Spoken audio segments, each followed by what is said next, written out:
He's a boy. He was a man in his past life. He got have a reincarnated. gender. I mean, he's a slime. He's a Okay, slime, I get right. it. I get it. But he's a slime with a man mentality. He don't wear dresses. He wants to wear briefs and motherfucking pants and shit. Ugh.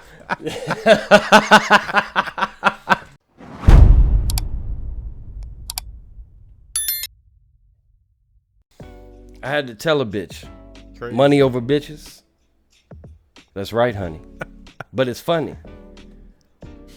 Because it seems to go both ways. The more that I get paid, the more that I get laid. It's your boy Styles Pride. Bars, baby. Bars. You heard it here first. That's my own shit. All right. Crazy. And I'm here with... It's your boy Izzy. You already know what it is. Fantastic. Yo, we got a lot to cover today. It's a podcast. Y'all should just be wanting to hear us talk. Matter of fact, you know what I'm saying? Fact. So go ahead, sit back, relax. You know what I'm saying? Get you some breakfast, lunch, or dinner, whatever time that you watching this. You know Have what a I'm snack, saying? bitch. And we just gonna get right into it. So today I'm gonna let the homie Pride start us off. Where you want to start, my guy? Damn. I mean, there's so much because I feel like I got rollover from the last one. Yeah. Well, what I will say to start is, our bad, everybody. The first Descendant technical test, we were talking about it on the last show. We were talking about maybe doing an episode that night, Saturday night, after we got hands on for the day.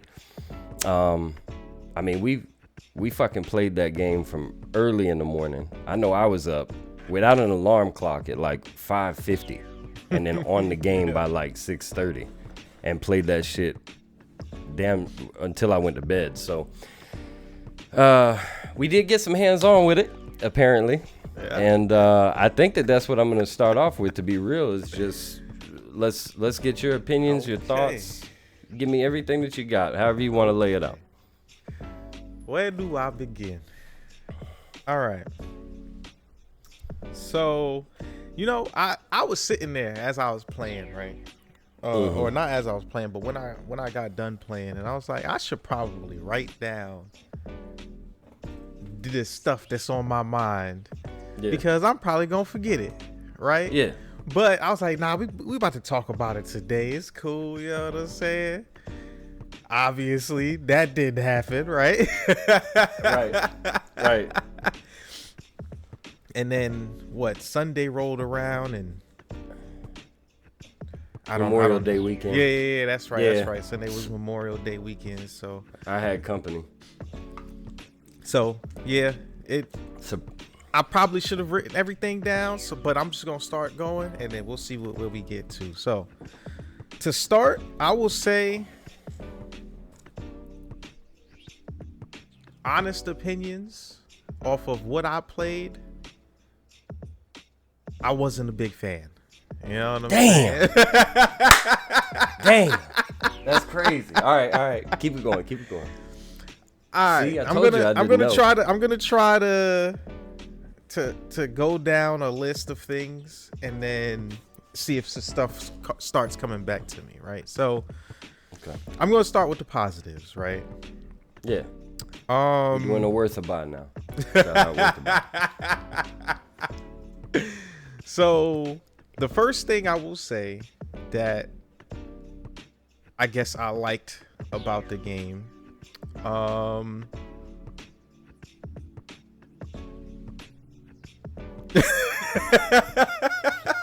it can't be that hard, bro. Come on, you're hurting my feelings at this point. No. Okay, so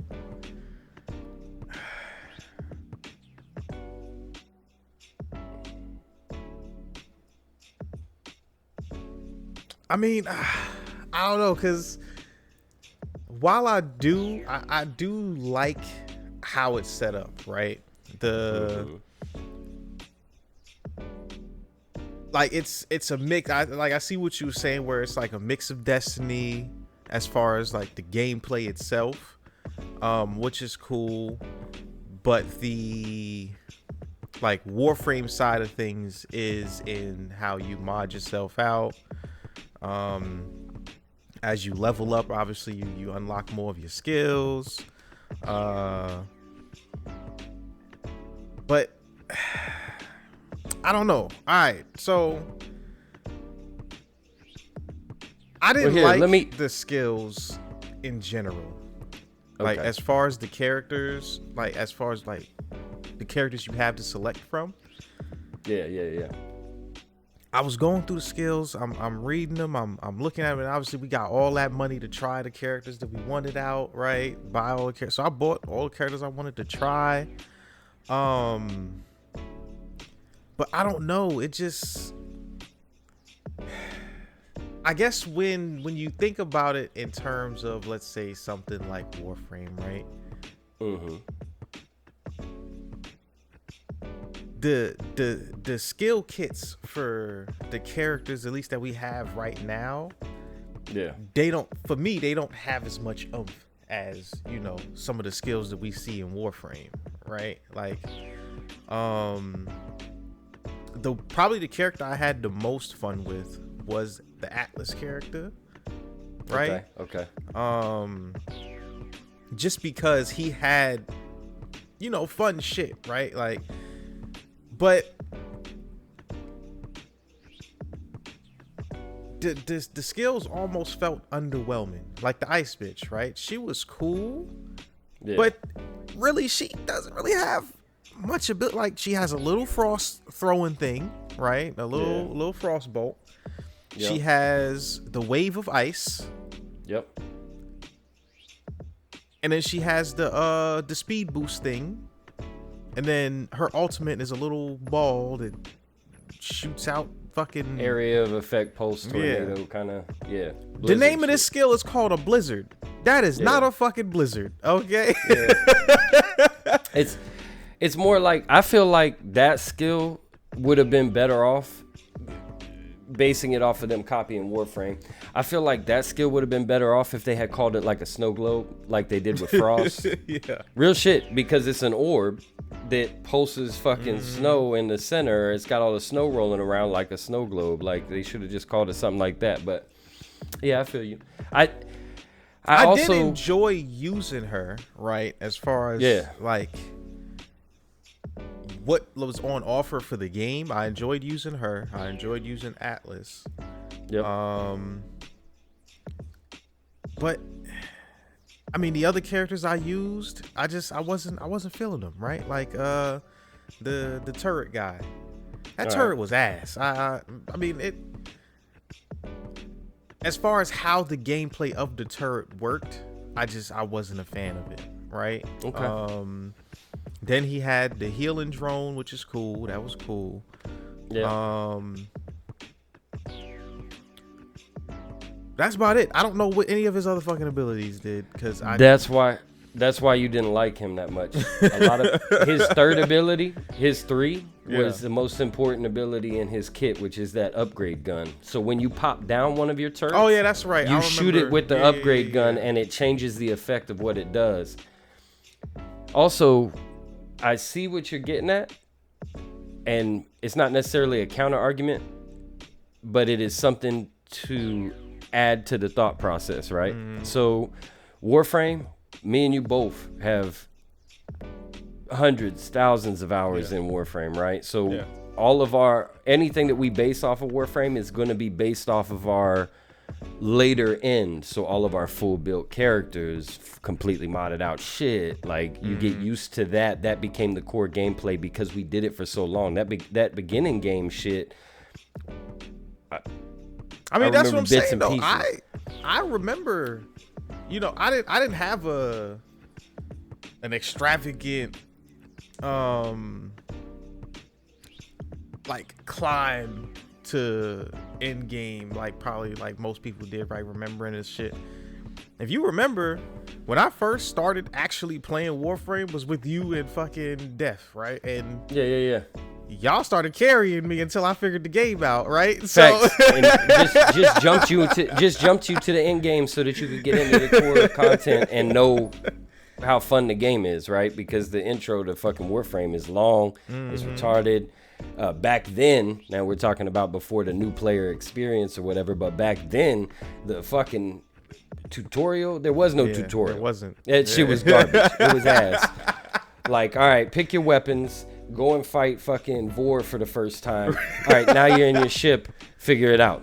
Yeah, and, right? and on top of that, you got all of that's what I definitely don't remember the tutorial. It was non-existent, bro. Yeah. They just put you in your ship. You got this bolt on your back. You had to figure out like that's all you knew. And then if you didn't know anybody that was playing the game to tell you like, oh yeah, you got to go here to get that bore out of your back, that growth out of your back, the void shit or whatever, so that you can have access and level up and get all your blah blah blah. Most people don't even know that was what you were doing. That's how bad the tutorial was. Like, I understand because I looked shit up because I didn't have anybody playing the game to tell me what the fuck I was doing. But so what I'm gonna say is, you got the technical test, right? And I can feel I feel you on how you feel like shit was underwhelming with the technical test simply because it's real early in the game. You know what I mean? But that's what I'm saying. Like for instance, right? The flame dude. Yeah. I played him actually. That was right. That was you wanted to try him out and see, what you thought about him. Yeah. From what they showed and like how just his character design, right? And that's one thing I will say is a positive. I do like the character designs for the characters. Thanks. Right? They're all fucking unique, interesting. They all have their own little backstories and stuff. Like that's fire. Like I do like the character design, right? And that's what brings me into my point of the fire dude looks so fire. But when I seen you use them and I seen the abilities, I'm just like, Yeah. And he's got a little flamethrower. And that was a ground puddle. Like, you could put a ground puddle at your feet. That shit pissed me off, bro. I was like, all right, why can I only throw this shit at my feet? This is a ranged game. Like, I should be able to target a ground area and throw the flame puddle out on the ground. So there are but that's a quality of life thing to me, right? Everything works correctly when I hit the button. The shit throws out. When I put mods on it that increase its range, it is a much bigger pool. All of his skills kind of work with each other. Like you get 3 charges of the puddle, you could throw out 3 of them. His ultimate is a big ass fireball that explodes into multiple puddles. His 3 ability consumes all the puddles into fire, and then he absorbs that shit, and all of his mana is regen, so he never runs out of mana. That's a cool mechanic. That's one and then his let's touch on too. And then the second ability is the flamethrower, which actually was thumping for how low level I was and how little mod capacity I had, plus the mods.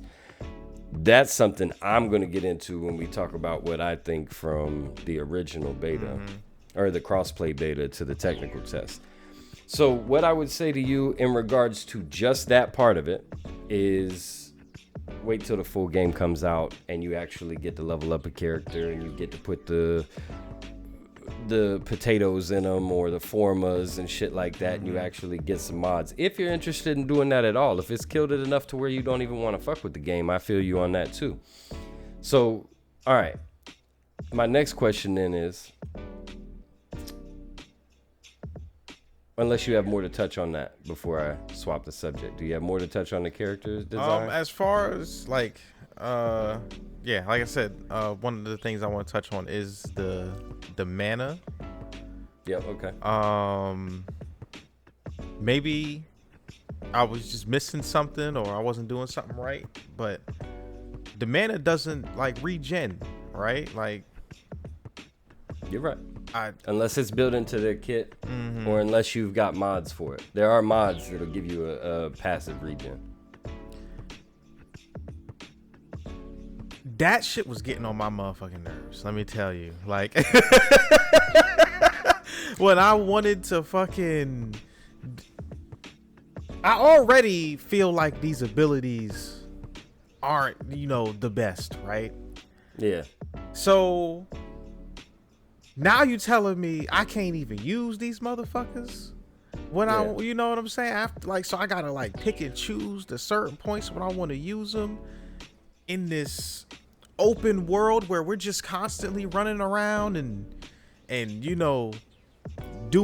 running from missions. It's not like we're Warframe, right, where you're in a mission, right, and you got this one linear path that you're going down, and when you reach the end, that's the end of the mission, right? You're done, right? You're done. You come back, you go back to your ship, whatever.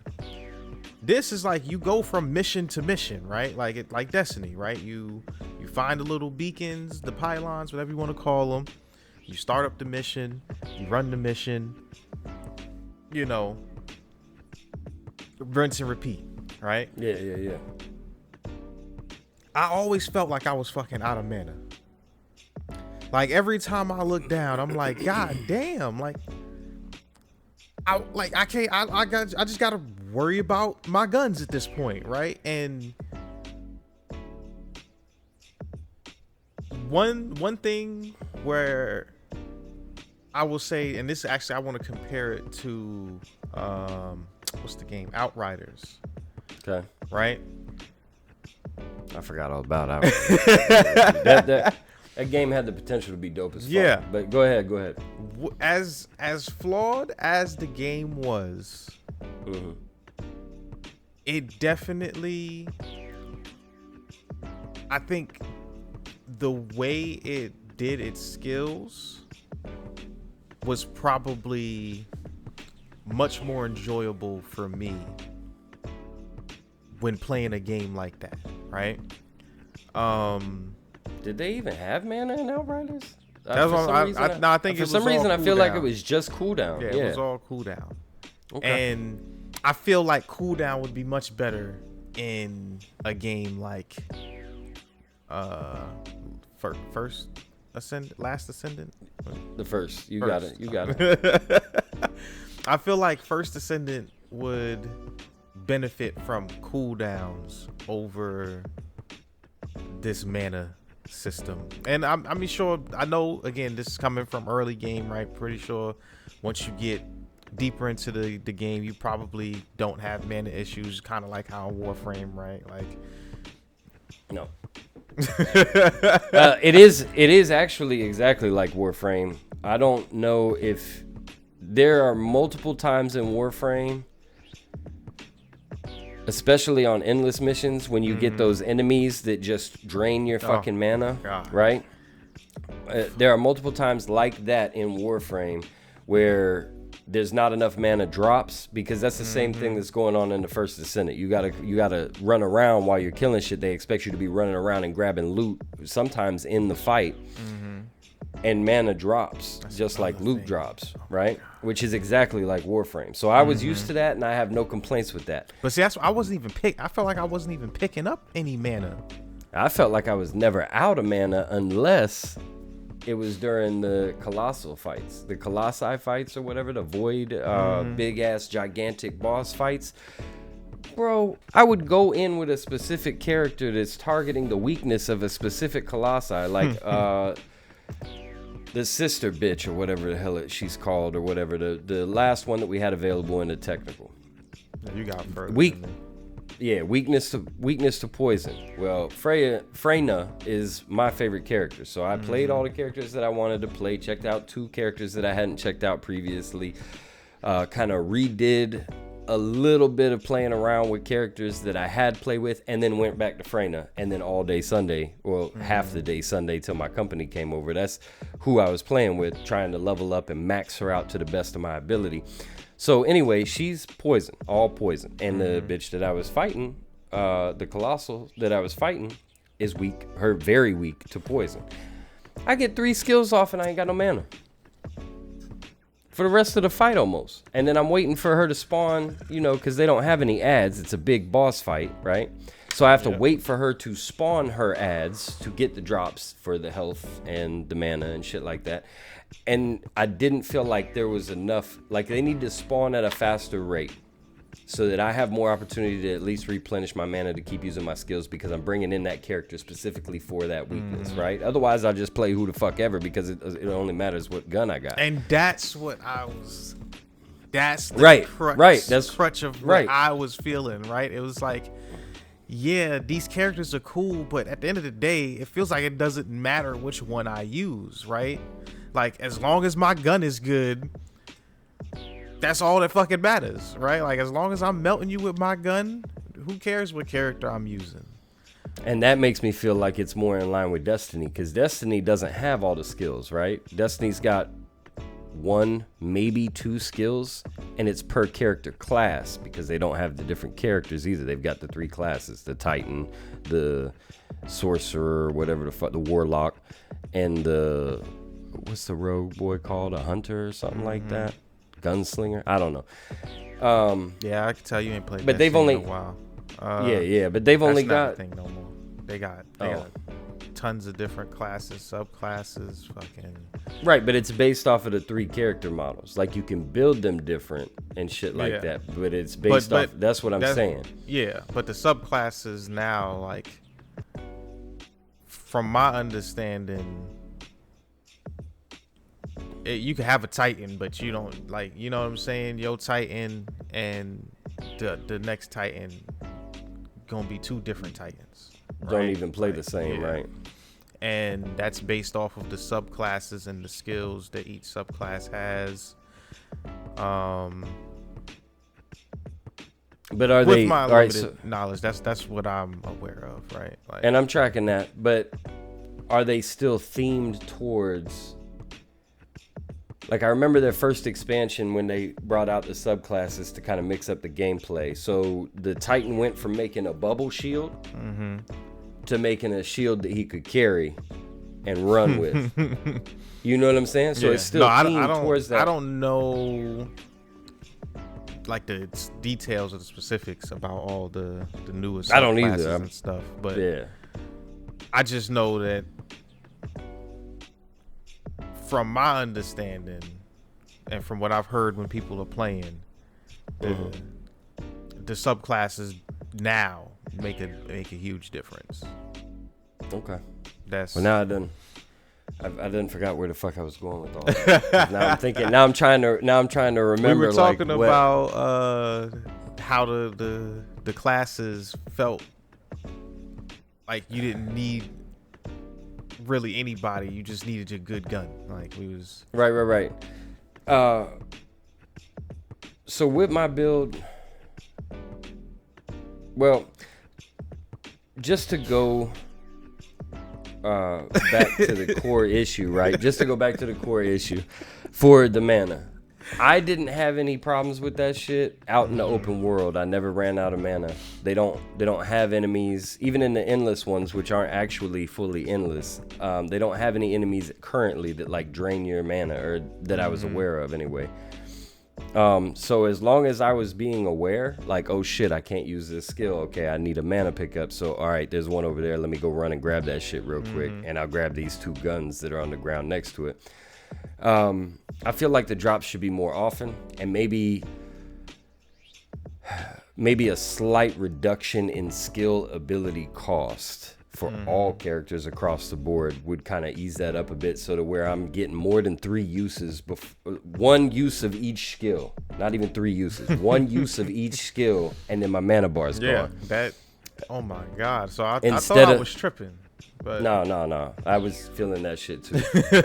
And then obviously, as you gain levels with the character, they get a larger mana pool, and then it's not as bad. You could get maybe 2 uses of each skill or whatever. And again, the highest level that I got was 22 with one of my characters, Freyna. I will say I liked the one character that I felt was actually good as far as mana goes was the vampire chick. And that's because she has ways to just fill her own shit back up, right? Like, right. She's got the blood orbs that spawn whenever you kill the shit and you walk over them. I seen it. I seen me picking those up. I'm like, oh yeah, I could spam abilities with this bitch, you know. And I was having fun with her, right? But that was like the only time that I felt like the character made a difference on what was happening around me. Right, because you were using more of her abilities and less, it wasn't all about your guns. Yeah, I get it. So... Oh, wait. That's what I was talking about with Destiny. So they only got the 2 skills. They got their one class specific, right? Yeah. And then they've got their ultimate. Or at least from the original game. I don't... They got subclasses now. I don't even know if they've got more than 2 skills. Maybe the subclasses just changed those 2 skills. That's what I'm guessing. Either way, they've only got the 2 skills.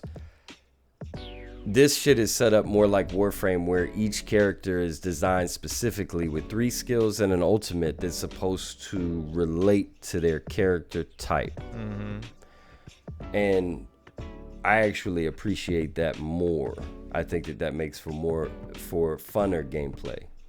And then, that's what I was getting at with the difference between the 2 setups for Destiny. I know that there was something else that I wanted to say with that, but I do believe that makes a difference in gameplay, though. No, I do like that each character has multiple abilities, right? That's one thing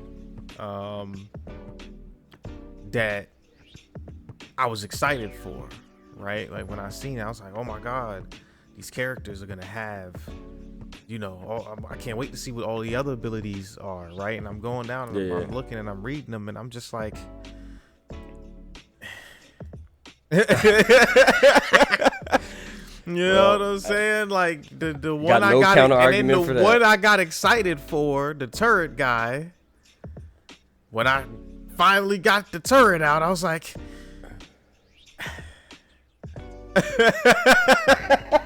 All right, well, I have no counter argument for you being dissatisfied or unhappy with the skills, because that's personal choice. If they just don't seem like shit, nothing that you're interested in, nothing can be said about that.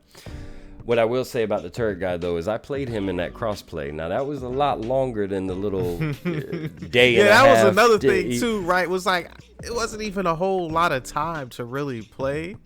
So, because obviously it was just a technical test, so I was like, I don't want to put so much time into something that's going to be reset. Yeah, it's like other people are going to do that, right? Yeah, facts. Like me. I played every minute that I possibly could of that shit. But the point that I'm getting at is... Kraber, I think his name is.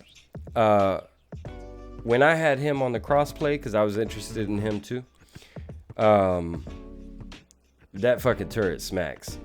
And it fires. They need to work on some animations so that you can see it firing more. It's got like a little minigun on it that really just kind of looks like it's shooting BBs.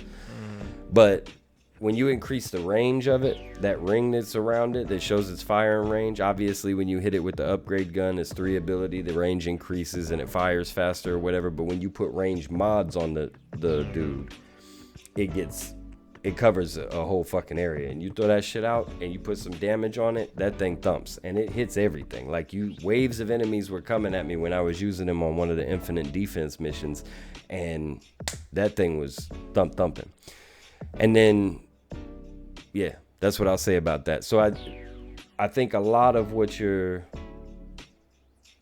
unimpressed with, minus the character shit, right? Like if the character design doesn't interest you, there's nothing can be said about that. Or not the design, but because you already said the design was good, but the skills, like the skill descriptions, how they work, shit like that.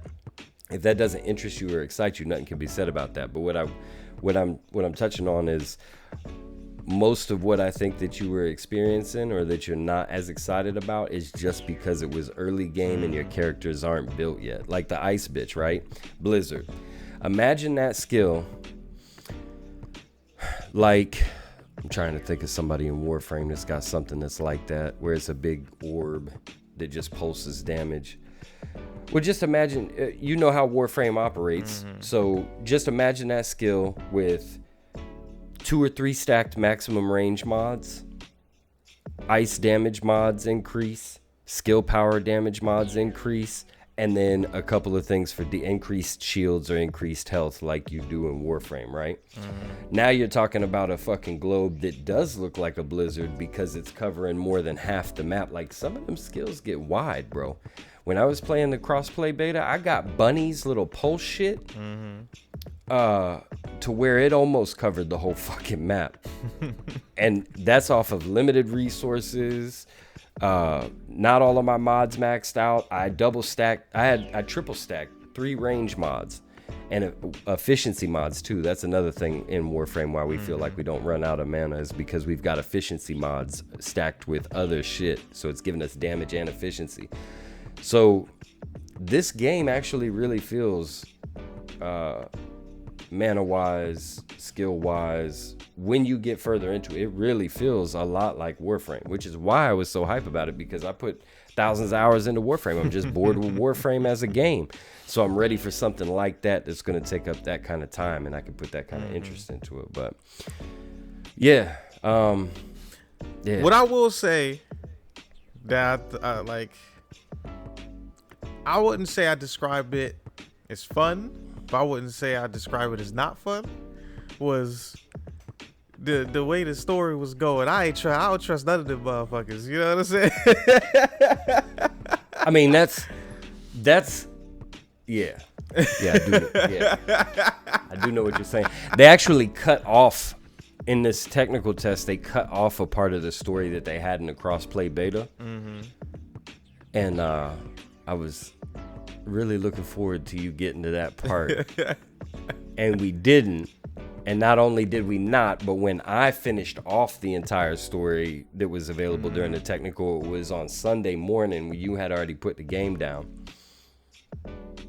And I was like, damn, that part ain't even in here. So had you kept playing, you wouldn't have got to it anyway. But yeah, the distrust thing, that's on purpose.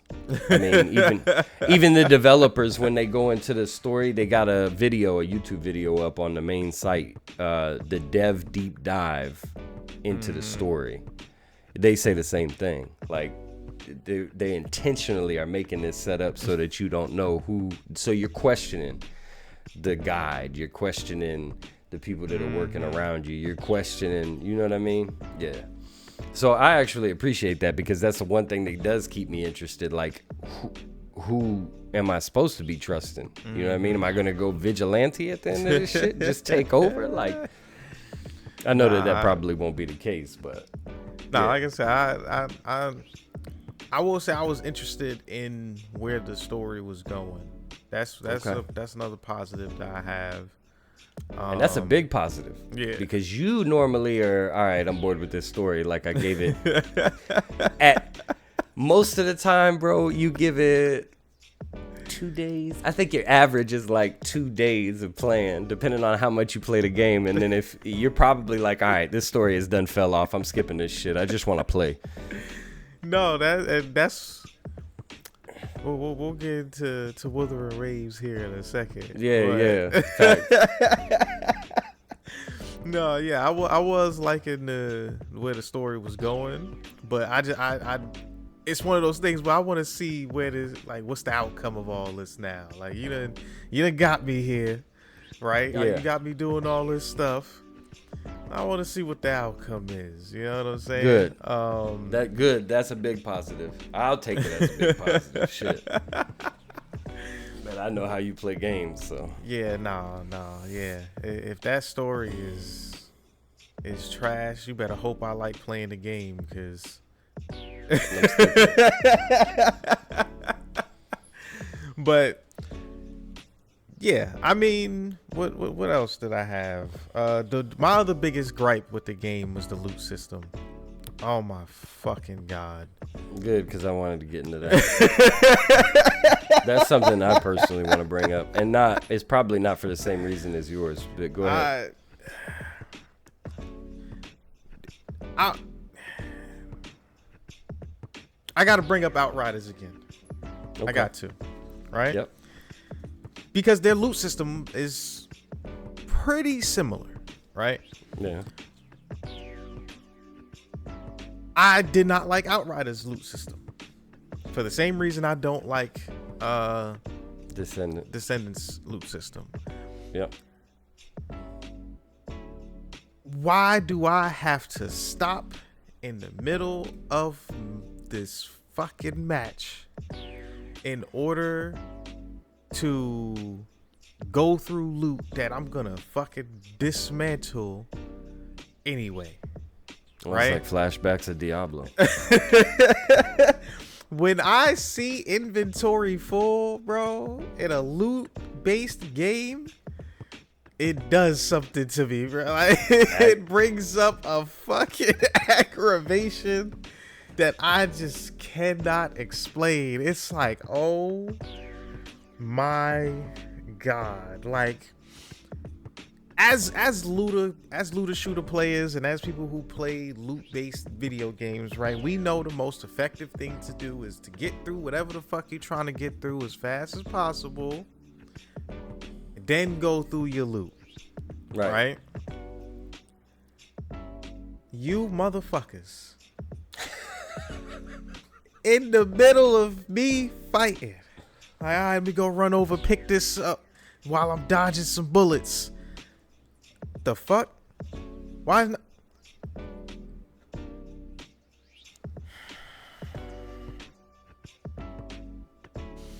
I'll catch up with you.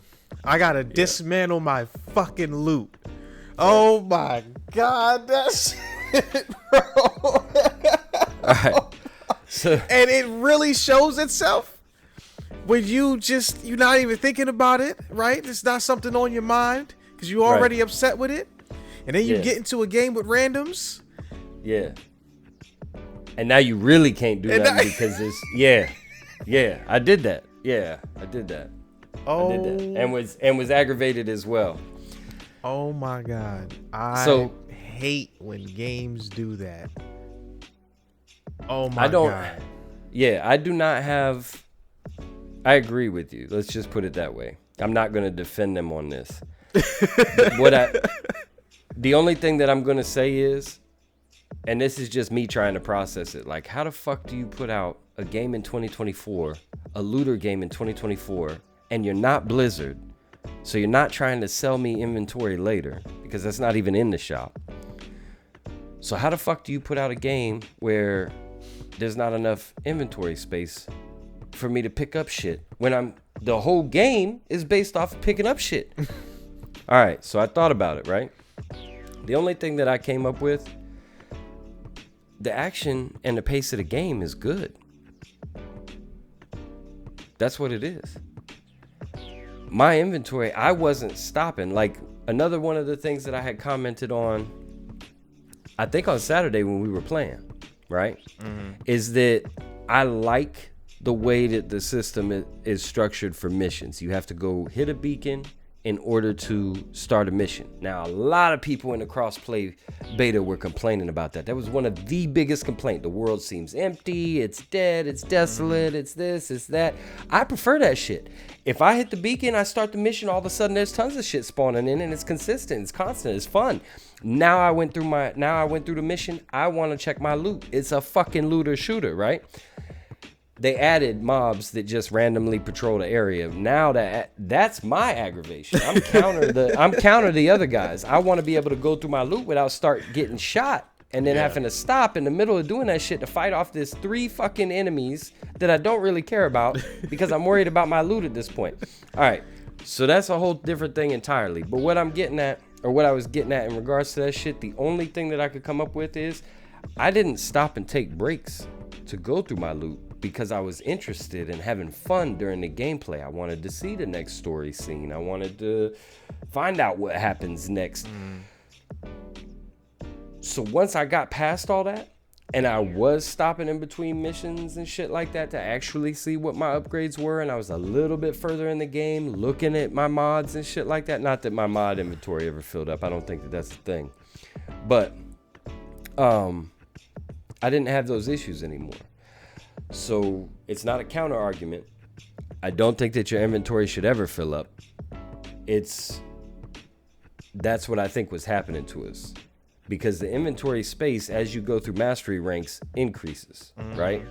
Not necessarily for your weapons, but for everything as a whole. So those mod slots or those things, every time you got a mastery rank, it had the little icon for extra space for supplies. Well, there's no supplies, right? There are no consumables. There's no health pots. There's none of that shit.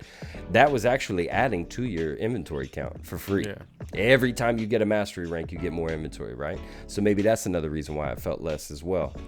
Less often. I think, actually, for me, I'll tell you what the reason is. The fact that everything fucking shares the same inventory. Okay. Okay. Why that's so fucking stupid. My weapons should have their own slots. Yeah. These fucking mod shit. These fucking mod things should have their own set of inventory slots. These fucking things should have their, like, all of this shit. This like. Yes, there's a lot of loot dropping, right? Which is nice. That's what you want. You want a lot of loot, right? But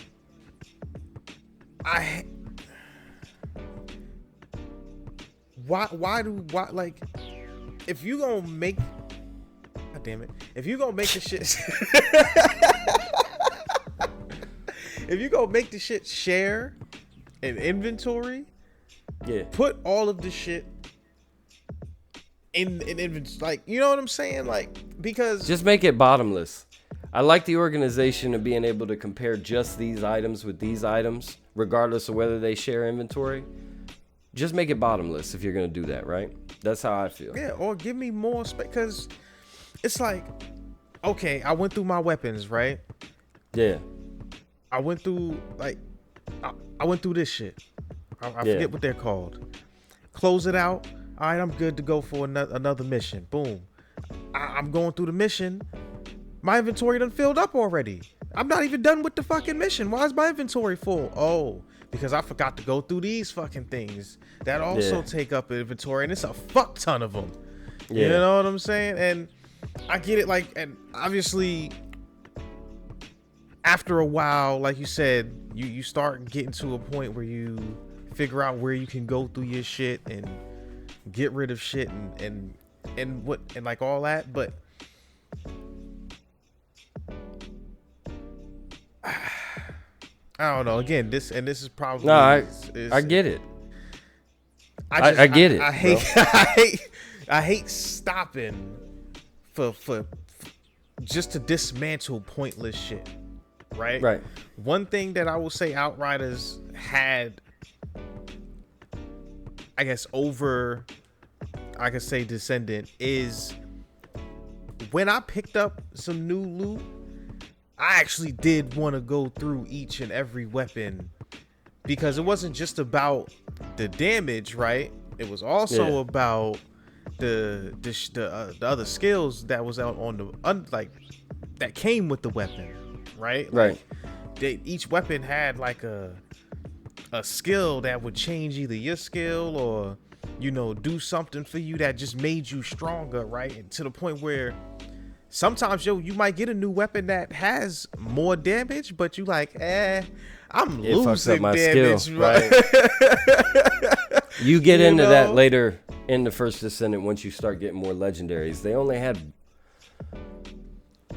I guess they gave you 2 or 3, but they were 2 of those 3 were fucking rocket launchers. I didn't even look at, didn't give a fuck about. And then the submachine gun was given to you. One of the ones that was in the crossplay beta too, but it was given to you at the end. Now those guns and the gun system, it's like Outriders where each one of the legendaries has that specific thing, but it's not like Outriders where it actually affects your skills and shit like that. It's more like Destiny, where the skill of the gun is what makes it unique, but it's its own skill for that gun, right? Yeah, so you will get to a point where you're looking for specific skills on uniques and or legendary guns or whatever at some point. Yes. What I'm saying is I agree with you 100%. And it's not even necessarily about finding out when to stop and go through your shit so that your inventory is empty. the point, and I'm gonna get as straight to it as possible with this, is the game was fun enough and interesting enough to where I wasn't, even though it's a looter shooter or a looter period, I wasn't taking breaks to go through my loot because I was more worried about the gameplay and what's next, what's happening next. That's another thing too, right? I will say is like we was getting to points. And I think I even was like making like jokes about it. Like, damn, Stand Around Simulator 2024. You know what I'm saying? Oh no. Well, that's if I had to stop and go through something. Yeah. If I had to stop and go through something. I swear it felt like damn near after every mission we was sitting there for 20 minutes. Like. Oh yeah, anything that took us back to fucking Albion. And I'm just fuck, I want to get right back out there. Like right. Like you said, I just want to go. Like I just want to just, like how I get once I get into a zone, I just be fucking going. You know what I'm saying? Like I will fly through some shit. Yeah. But that's what I'm getting at. That's a big plus, right? Because that means that the core gameplay and the content is engaging. It's got you you want to play more. That's a big plus, bro. That's a big plus. And all of this shit that I feel like we're talking about, as far as like your review after the hands-on, is mostly quality of life shit. Yeah. And that's okay by me. That it's much better than most other games that get released with just bugs, inoperable shit, fucking. Like I said, the biggest thing for me is the disappointment in the characters. As far as like, there were ones that I was interested in, right? But I didn't really like. You didn't get the oomph. I guess I was when the Warframe comparison is brought up, right? I'm thinking Warframe. Like, come on, I mean, let's be honest, bro. Even Oberon, his moves are fire. Like, let's be honest, right? Like when you spread the fucking grass out that you colored yourself with your paid for palettes, you know what I'm saying? Facts. Like you like, damn. That is one thing that Warframe does. When you fucking lift niggas up, everybody in the bang, like ooh, like that shit. I mean, obviously these skills, like, but it's just like I enjoy. Like, there's a lot of skills in Warframe that the animations are just. Oh. Yeah, I mean, even Mag, like one of the shittiest, weakest Warframes ever. I played the fuck out of that bitch, even though I was going against the grain, going against the meta, whatever you want to call it, because her ultimate, bro, she picks up everything and then crushes it into a ball, and then that's fire. That's fire. So I feel you. That's what I'm saying, like. I mean, that's even comparing. Like, I mean, we gonna compare Frost to Frost, right? Frost to Ice, right? And that's Frost's abilities are fire, bro. Like, let's be honest, bro. Frost's ability, you might not use them, like, because you mostly bring out Frost for defense or whatever. Shield. But when you are playing with Frost and like just fuck around content. Bro, let's be honest. He can freeze the whole fucking map. Yeah. Yes. Make them all sit still.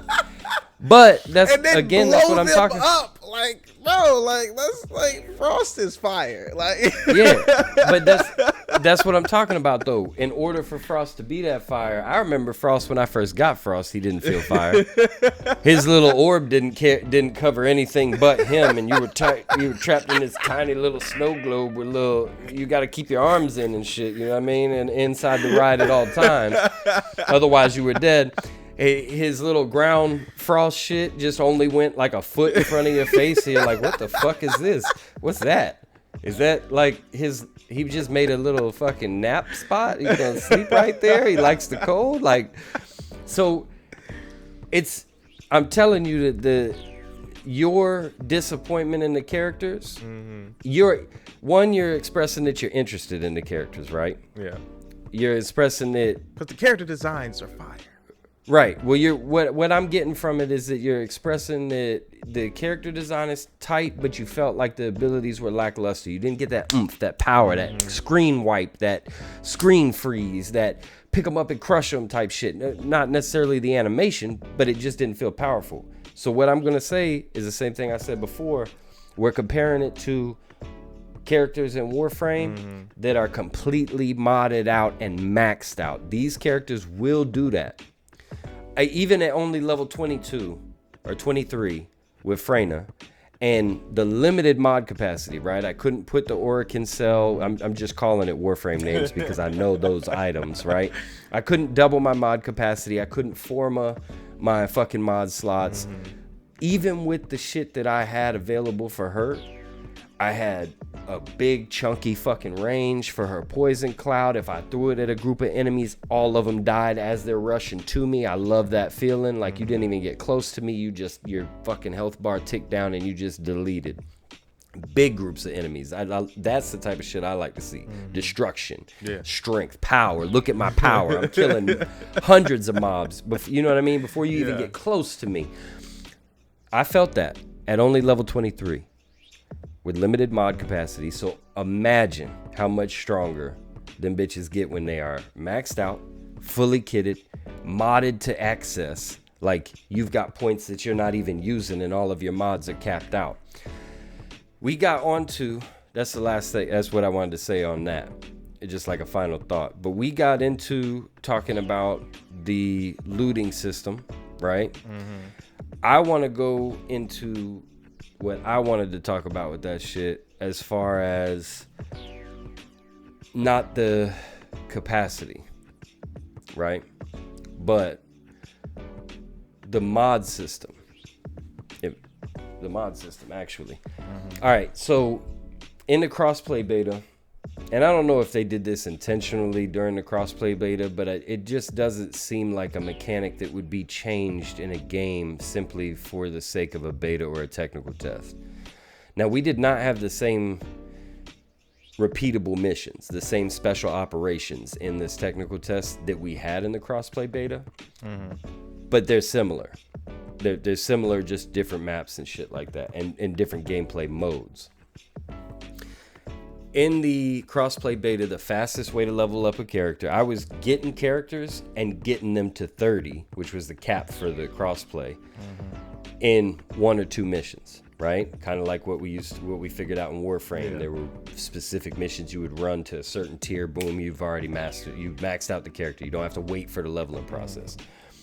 And then there were other missions that were like endless missions, again, special operations, that we were using to farm mods because the mod rate was just dropping ridiculously. You could just load up on copies of mods and then because you have to sell your duplicates, just like in Warframe, to get the material to upgrade the ones that you want to keep. Right. That was not the case in this crossplay. I got 0 mods. This is what concerns me because it feels like it's been removed from the game for some reason. That's why I'm saying it doesn't feel like it was something specifically for the crossplay compared to the technical. It feels like it was removed entirely. Got 0 mods and 0 weapons from any of the fucking the special operations, the endless missions. Except for the rewards that were listed for completing that endless mission. So if it had a gun listed in it, you might get a couple copies of that specific gun. I don't like that, personally. I want it back the way that it was, because if I want to fast farm mods, I should be able to. It's not like I'm getting fucking legendary drops. They weren't legendary mods. They weren't class-specific mods, which is another thing, too. Unless you beat all of the, this is for you directly, unless you beat all of the storyline for the technical, you didn't get a class specific mod either. They have those as well. So that's a mod that goes into a special mod slot. That top left mod slot never got filled up with anything on any of your characters, and it changes the way that your abilities work. And there's different variations so that you can change how your character plays specific for you. So it's kind of like what Destiny has with their subclasses, but it's already in the game. at first release for first Descendant. I wish you would have got to experience that, because that does make a difference on shit. Okay. Well, I got... When is it release? That was the last thing that I wanted to bring up. So I will go into that, but I have a couple of questions for you. All right. Based off of your experience with other games, whether it's Outriders, whether it's Warframe, whether it's Destiny, it doesn't matter. I'm just going to ask you for a rating. We're going to use a 1 to 10 scale. You good with that? Yeah. All right. The mastery system for Descendant. All of this is for Descendant compared to the other games previously spoken about. Mastery system, 1 to 10. Like, do I like it or not? Yeah, what do you think of it? Including everything. The design, the animation, the fact that it's when you get in the hand and shit, the fact that it increases your carrying capacity. There is no test. You don't have to pass a fucking test for it. What do you think? Mastery system. So, this might be controversial take on it, right? Okay. But all right. I actually liked Warframe's mastery test system. I'll be honest. I thought that it was pretty innovative and fire. Felt like you had to earn it. Yeah, I like, and it was obviously these aren't hard tests, right? So right. It's like, I don't know. I do think that Warframe, that system in itself, because it's like, if you can't pass these tests, you can't play this game. Like, you know what I'm saying? Like, all right. So because as you level up your mastery, right, you get introduced to harder content, new mechanics in the game. At least now, especially now with how Warframe is set up, like, yeah. The mastery test system is set in a way where you can't do this mission until you reach this certain mastery rank, right? And it's like, if you don't play this game enough, you gonna get dog walked in this content. You know what I'm saying? Right. Like, and it's gating for so that casual players don't end up going into a mission that they're not ready for, getting fucking mollywopped, and then be like, yo, fuck this game. Yeah, I get it. I mean, yeah. Let's when we think about someone like that, we know someone who, wasn't very good at taking a mastery rank test.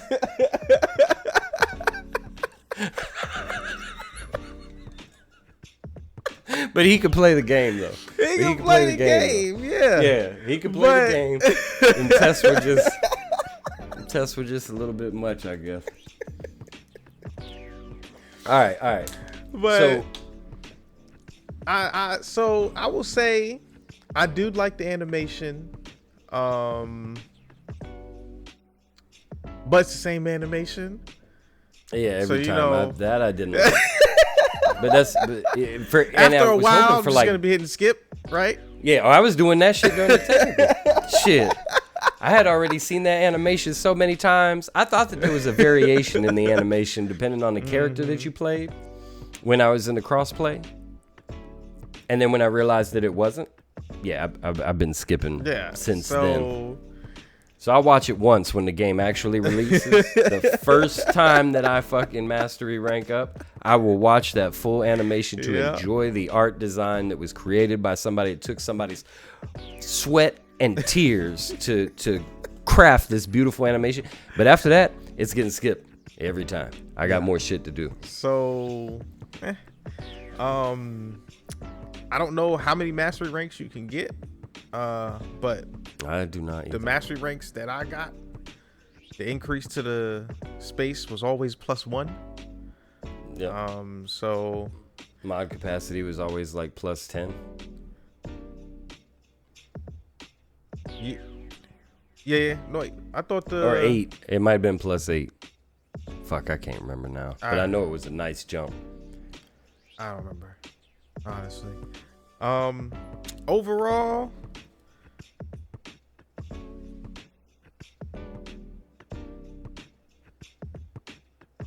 I'll give it A 6 out of 10. It was Nice. 6 out of 10. All right, so we're close. We're close. All right, so next, 1 to 10 scale again. Core weapons. All of them. Anything that you were interested in that you played with. Cores. We're not talking about legendaries because you didn't really get to fuck with that. Anything from gray tier to purple tier, rocket launchers to pistols. Just quick rating, unless you have something that you want to touch on with it. As far as weapons go, weapon variety, I give it a. And how they felt, obviously, shooting. No, I mean, yeah. Sound effects. The gun shooting the guns definitely felt good, right? Sound effects. I love the fucking sound effects. Yeah, especially because that's what you're gonna be doing the majority of the time. So. Yep. The headshots was satisfying. The making enemies explode was satisfying, right? Like you shoot them up, like mowing motherfuckers down. Like that was that brought back some, Warframe feelings there. You know what I'm saying? Because Warframe is you can slice. Oh yeah, that. So that's got some shooting action for your ass. Yeah. So pause. That's right. No Diddy. All right.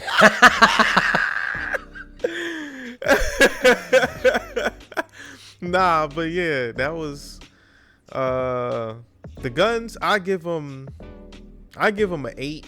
No, I give them an 8. All right. I give them an 8. Yeah. The only reason they I would say.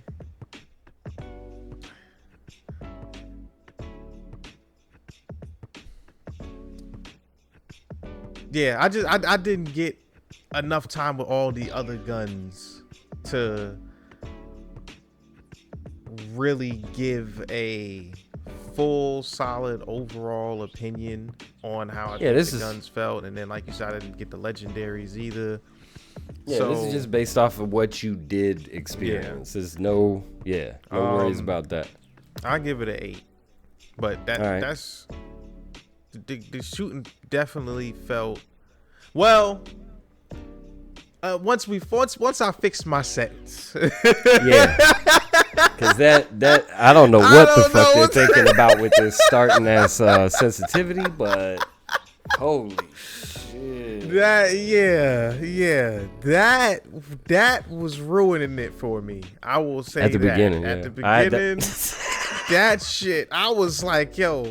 This feels awful. Like, I know I'm not this bad at shooting. Like, I could not hit a fucking thing. Like, so that's why I was like, yo, after this mission, I gotta go look at my settings because this shit feels awful. But once I got my settings down, and once I got them where they was supposed to be. Yeah, it definitely felt good. The guns felt nice. I was enjoying, like, I had the scout rifles. I really like. I've been really liking scout rifles actually. Even I don't know if you've played that new game. That new Ubisoft one is. Oh, what's it called? How am I forgetting the name of it? Is it a arena shooter? X-Defiant? X-Defiant. There we go. Oh my God, I don't know why I couldn't think of the name of that. But I didn't even remember that it was made by Ubisoft. I just knew that's like the most popular shit right now. No, have you played it? No. Uh-oh.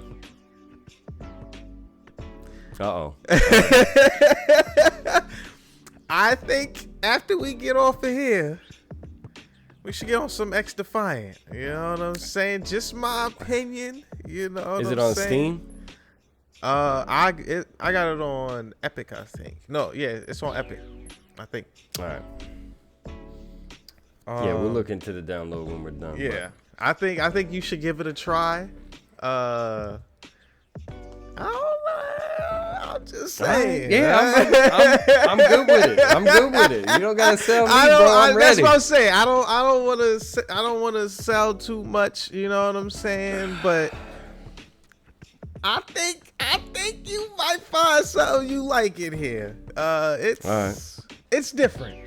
It's different. Well, tune in next time. We'll get y'all have his opinions next time. But yeah, the guns, they felt good. I got no complaints there in the guns department. You know what I'm saying? I can't give it a 10 out of 10 because I haven't experienced everything. So I'm gonna give it an 8. That's good. I don't really have no complaints about it. So yeah. I give it we're right on neck and neck. I give it a 9. I have experienced in the crossplay beta, they have multiple, not all, multiple different legendaries. And not just rocket launchers, but because they gave us, well, whatever. I played with a bunch of different legendaries. I give it a 9. What I think, the only reason I can't give it a 10, and don't think that I'll be able to give it a 10 even on full release, I feel like the amount of variation is too small. There's 3 different submachine guns in the game. You just get them at different ratings, different classes, shit like that. There's only like 4 or 5 different assault rifles, including scout rifles, which that's not a big selection either.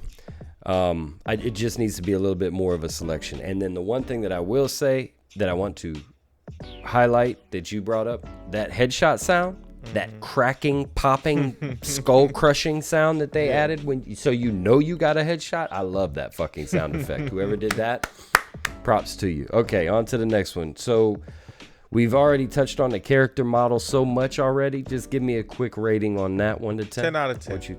10 out of 10. Every fucking character model is fire. Like, that is one thing I will say. Like, when I was going through, I was like, damn, this chick look fire. Damn, this nigga look dope. Damn. And that's why I was so let down by the abilities, you know. And I think I touched on that earlier. Like, but the character designs themselves, everybody, bravo. You know what I'm saying? Good job on that one. Yeah. All right. Next is I'm gonna take, like, instead of making them 3 different things, I'm gonna take two or 3 things, and we're gonna combine them into one rating. Character progression, so the leveling speed, story, and gameplay. Like, did it feel progressive? Did it feel like you were moving on to something? That's what I mean by gameplay. Obviously, we already touched on the shooting shit and your take on the character skills. So just how did the progression, we'll call it progression. How did progression feel for you? Pretty standard. I mean, so like I felt 5 like, or a 6?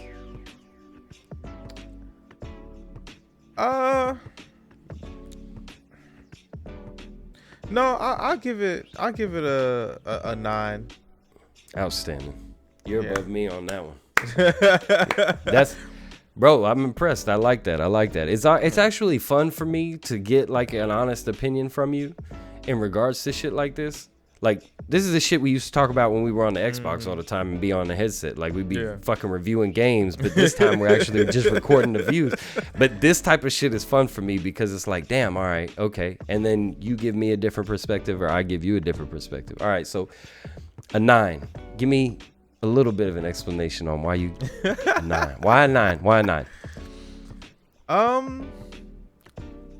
Like I said, when a game can have me wanting to just keep going, then that's already better than most games can do, right? So you already get above average on that because I'm like, come on, let's go. Like, let's stop standing around.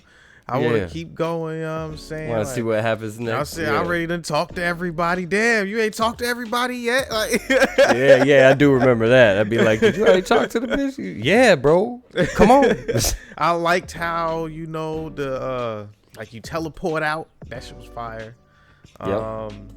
Hold on, I'm getting into well, no. That's all right. That's cool. Yeah. I liked the zones. You know, you go to the zone and then you clear out the little markers, and like each area has its own kind of like mission feel. But its own aesthetic. Yeah, like it's all on the same map, but it feels different. You know what I'm saying? Yeah. Like 1 minute you in a building, clearing out a building. Then the next thing you know, you on the roof, fucking sniping down motherfuckers, right? Yeah. Then next then thing out you in the know, middle of the desert. you out right, like. And then you in some like little industrial area, and Yep. yeah, it All right, so that was gonna be part of my next one. So, animations and graphics as a whole. Did you run on Ultra? Yeah, I put right. everything on max settings. I will say graphics were actually really good. It's a gorgeous game, bro. Yeah, I mean, And you already touched on the animations for the teleport, the animations for the skills, even if they were lackluster, didn't have the oomph. Those skills did look good, in my opinion. Mm-hmm. Yeah, once I put everything on Ultra, because they did not default it to Ultra for some reason. Fucking right. I even did the auto. I even did the auto check, and it put my shit on medium. And I'm like, no. That's ridiculous. Like, I put that shit to Ultra. It ran exactly the same way that it did on medium. I had a couple of frame issues when I grouped up with Kira, but that was one time, and it had nothing to do with graphic settings. I don't know what the fuck was going on, but as soon as I backed out, reset, loaded back into the game, I didn't have any more problems, and we were still grouped up. Yeah. So, no, yeah. It was, like I said, I give the game overall, my first impressions of it,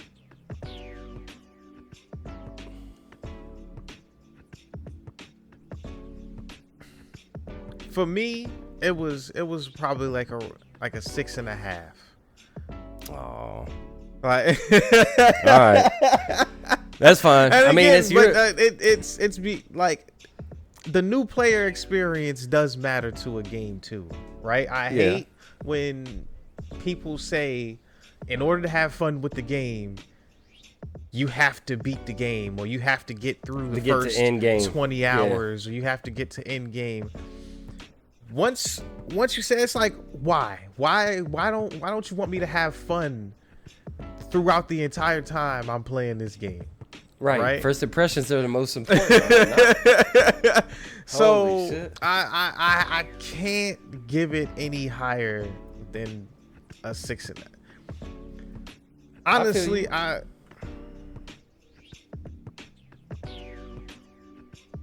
the reason it gets above a 5 is because the things that I highlighted that I liked, right? Those help boost it. Like, the one image that keeps coming into my head is when I was standing there and the sun was just right. You know what I'm saying? And I had the perfect view of some mountains, and the way the shadow was cascading. Yeah. Some of those images, yo. Yeah. That thing was looking good. You know what I'm saying? And so especially on that Ultra, that helps it out a lot. Yeah. You know what I'm saying? So if it wasn't for that, I would probably be giving it about a good solid 5. Just an average game as far as the game goes. right? Yeah. Like the game, it wasn't doing a lot to, like, why? Like I said, right? If you want me to keep going, right? Or if you get me to keep playing and want to keep going, then that's a good sign. But there were just things that deterred me from wanting to get back on after I got off, right? You get what I'm saying? And one of those things is, again, the inventory shit. Not even inventory shit. I didn't want to put a lot of time into a game that was not going to be played again for who knows how long, right? I do want to spend time in the game, right? So I'm going to say that. But he is interested, ladies and gentlemen. I am interested. I do want to actually play the game and get to that point where I got my mods kitted out, because I was in, like, I like the mod system, right? It's just like Warframes. Warframe did a good job. They didn't really innovate or change anything, which isn't always a bad thing, right? If it ain't broke, don't fix it. Don't right? fix it. So I do want to know what having better mods and stuff looks like. And then now that you say that mod slot up there is like a mod, like a class specific mod that changes how the character works, I'm interested in that, right? Because that's what Warframe did when they released their class specific mods through the syndicates, right? And that changed whole builds, right? Yeah, like, it's basically identical. It's basically identical. You pick what skill you want to mod, like, and it's basically identical. So I'm interested in that. I just didn't want to have to do this all over again. You know what I'm saying? Like that. That's where my thought process was coming from. Was if it was fun, then I wouldn't have had a problem with it, right? But the leveling experience is not the fun leveling for him. experience was just, and again, if that's what you want me to do in your game, cool. If I'm enjoying the game, I'll do it, but only when it matters. You get what I'm saying? Right. And it doesn't matter right now, so I don't have the drive to actually put in that effort, right? Right. Because everything's getting reset. Exactly. So that's why, off of just first impressions, it's an average game, right? 5 is average, right? It's an average game. The points come into play with the stuff I like, right? So the character design, you know what? I'll give it a 7. Because the character design deserves definitely a point. I think that you, based off of each one of the individual ratings, I think that you're honestly looking more around a 7 or an 8. I'm gonna give it a 7. Because the leveling experience, your biggest complaints were that the skills felt like they were lackluster. They didn't really do shit. That's where it loses a lot of points for me. And that your inventory was full all the fucking time, right? Okay. But, well, I guess, but you were still driven to continue on with the story. You still wanted, hey, let's go. Hey, are you done yet? Hey, let's get on to this next mission. I'm interested to find out. Yo, fuck this dude. Why is he talking so much shit? I'm going to slap him in the face. I was saying that. I wanted to slap him more. But, now, don't get me wrong. That's not to say that the story was spectacular or no. You know, but it had you engaged, anything. Right? I can be interested in average stories, right? Yeah. Like I mean, we watch anime. I mean, we don't need the story to always be top tier for us to enjoy the anime, right? Like, right?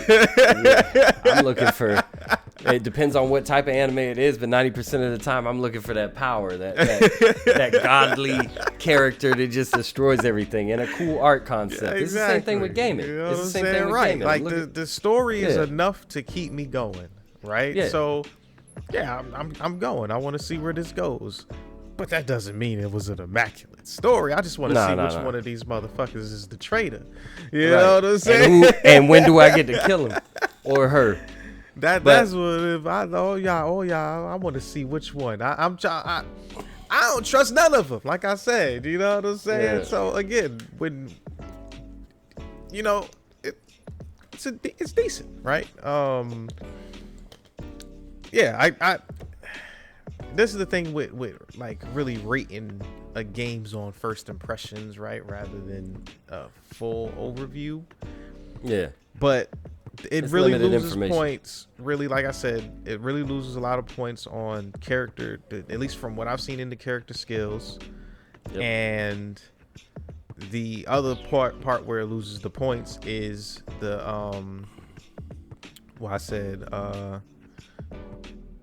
inventory shit. Not the inventory shit. Okay. Fuck. I had it and then I lost it. Happens to the best of us. Where's Dimes at?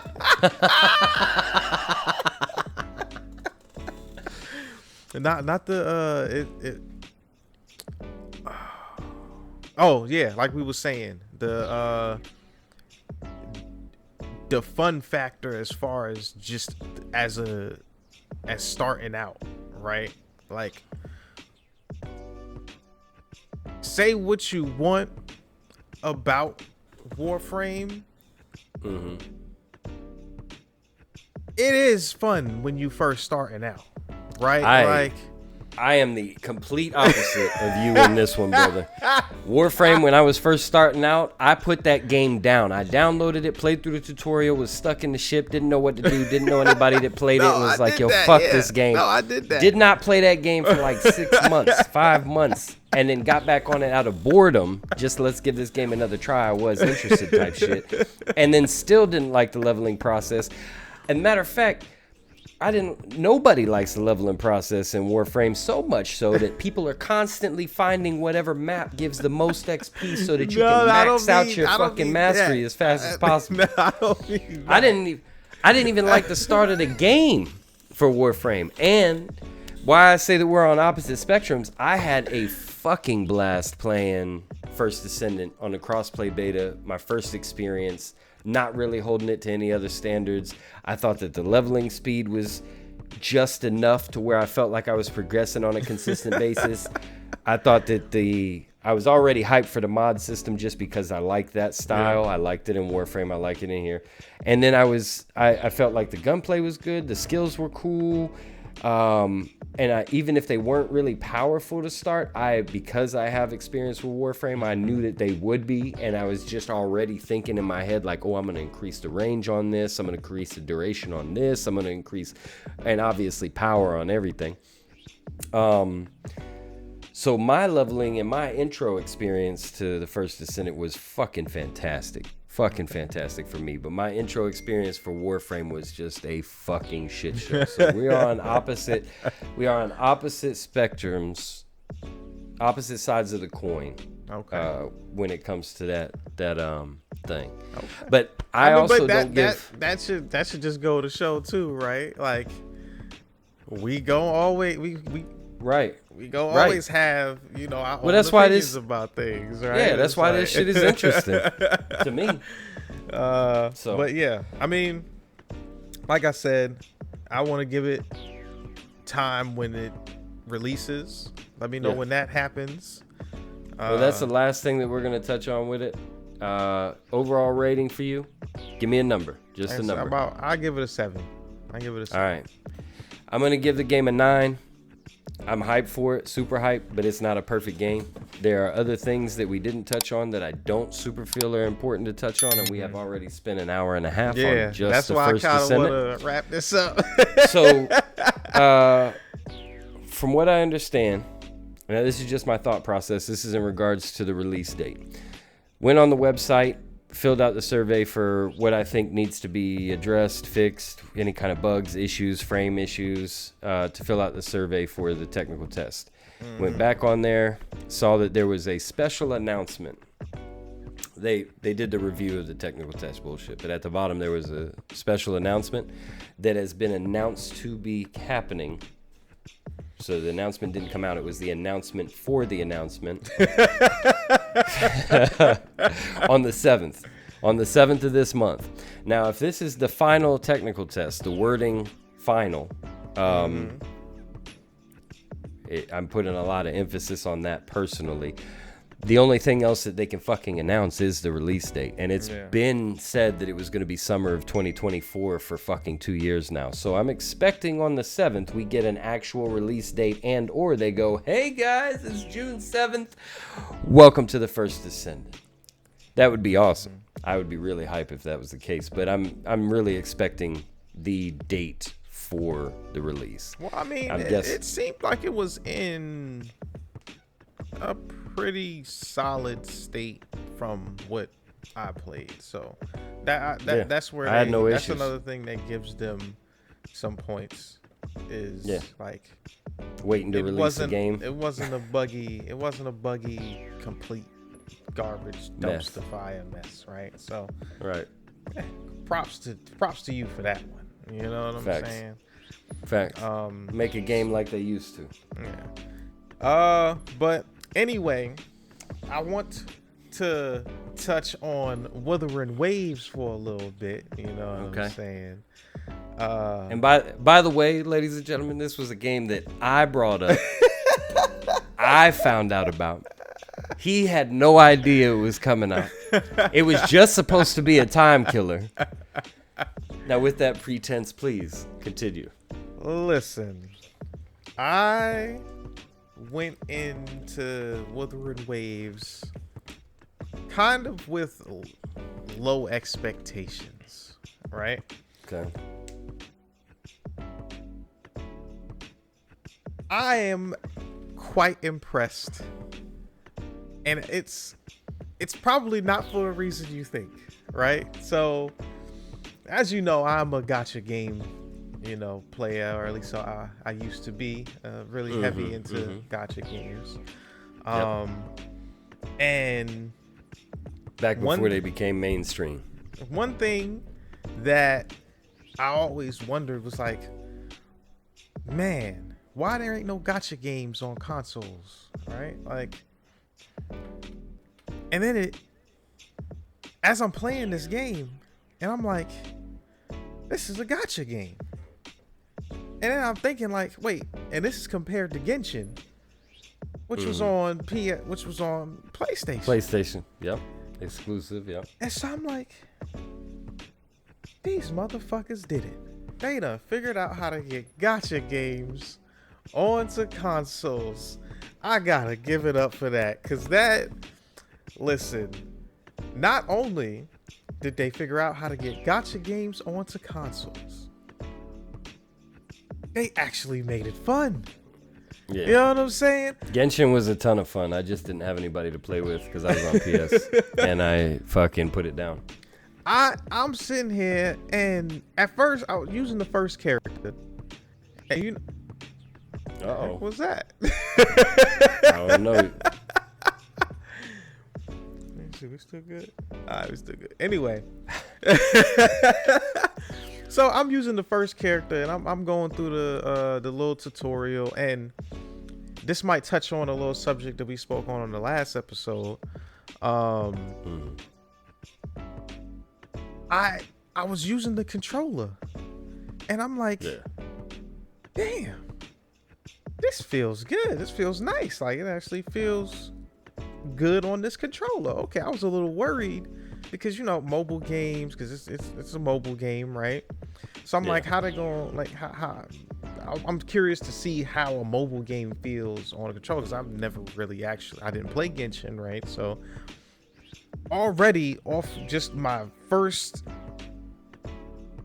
5 seconds into the game, I was like, okay, this feels nice, right? Then we get to the first fight, and they telling you how to dodge and do your perfect dodge and the parry and all that, and I'm like, hey, yo, this is kind of fire. Like, I'm doing the combat. I'm like, okay, this is nice. And then I get to the edge of the cliff, and I'm like, okay, we get some story too. Then for the next 40 minutes, I'm getting you got a lot of story. Like, yeah. And I'm like, can I get back to the fighting? It got to a point where they wanted me to go talk to somebody else, and I said, you know what? Fuck you. I'm going out there and I'm killing something. So I actually dropped the story for a bit, went out and just started fighting shit. And I'm like, damn, this game is fun. Like, okay, now I want to see. Now I want to get some more characters. So now I'm like, okay, I guess I gotta go through the story to get to the banner. Yeah. So boom, I start going through the story, and I'm like, you already starting to drag on me, story. You already starting to drag.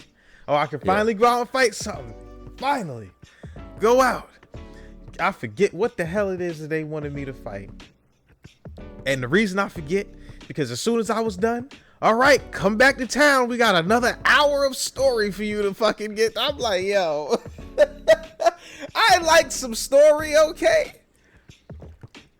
But God, he's not really a story guy. Dang. No. I love some story now. Okay, I don't know if you've played, half the amount of story games that I've played. Okay, I mean, let me tell you, one of my favorite motherfucking story games is Prototype. Okay? Oh, that was a fantastic fucking game. Fantastic. Oh my Prototype God. 2 was a little bit of a letdown, but I enjoyed Prototype 2. Yeah, I played both.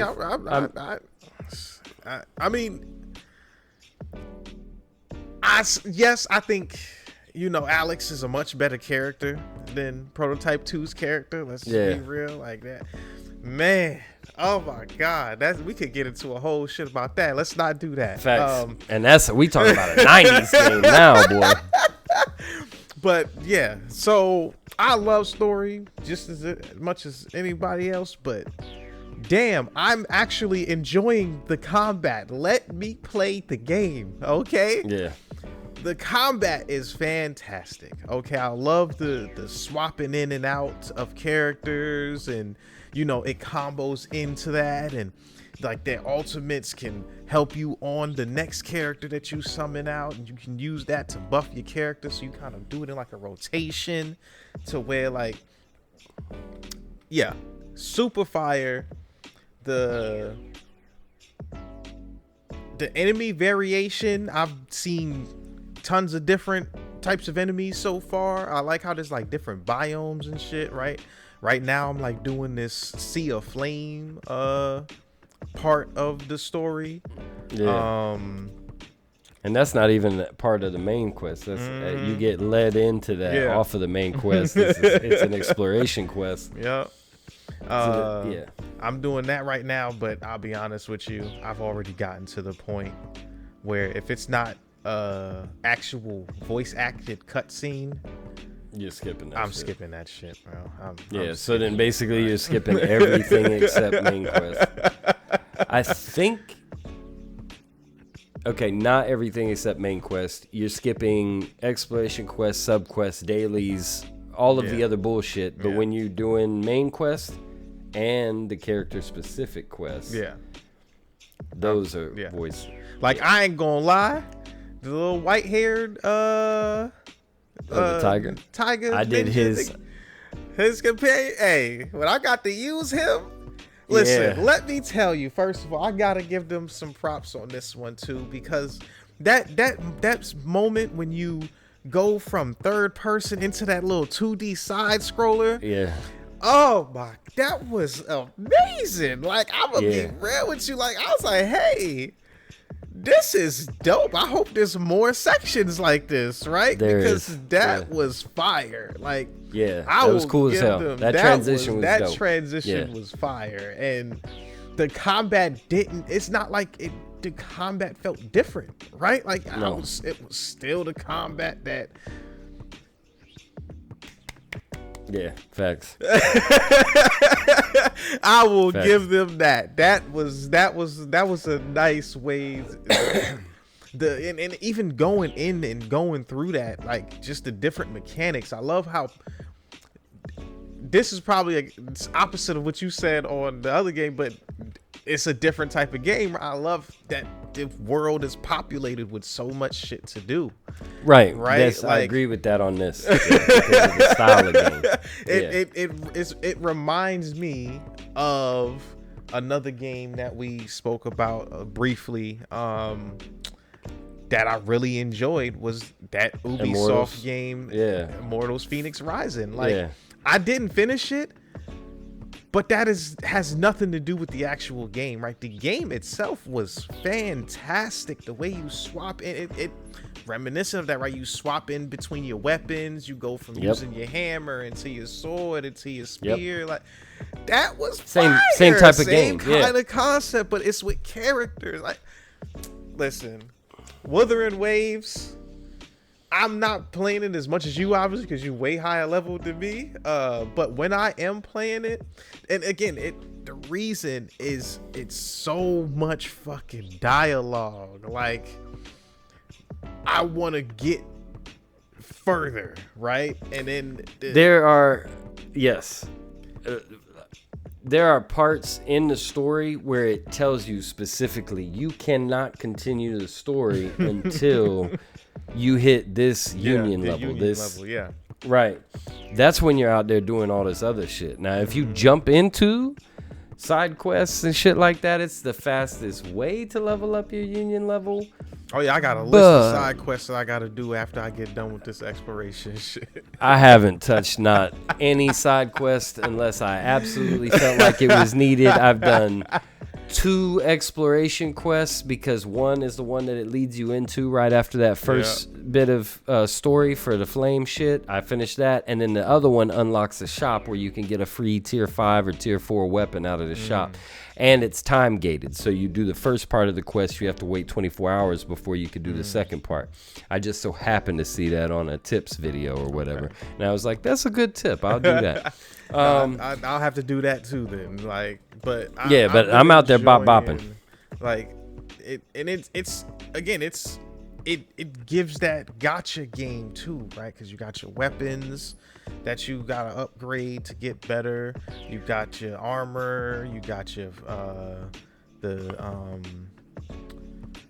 they're like, look, the echoes. The echo system is fire. That's dope, right? Like, you each echo does something or helps your character in the same way that in most other gacha games they're called runes.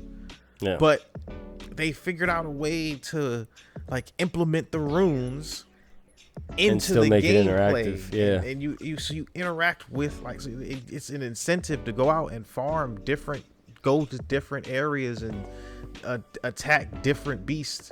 Whereas in normal gacha games, you pretty much go to, let's say, giants, right? And you go to your goal is to get to the highest level, and you just run that over and over, and that's usually how you get your runes, right? So I like the innovation. I want to get to end game and see what kind of stuff you can do at end game. But this story, man, that's the only thing that brings it down for me is this story. Like, but the actual combat, each character feels different. Each character's built, like, the way you got a combo is different with each character. And I love actually how many different sets of combos each character got, right? Like, I told you I got the Donji chick, and Man, she is a learning curve, let me tell you. Because if you look at my team, she's usually almost always dead because I done got her killed by accident. Or you kill her yourself. My first couple times using her, I was draining her. I was using her skills the way I thought I was supposed to.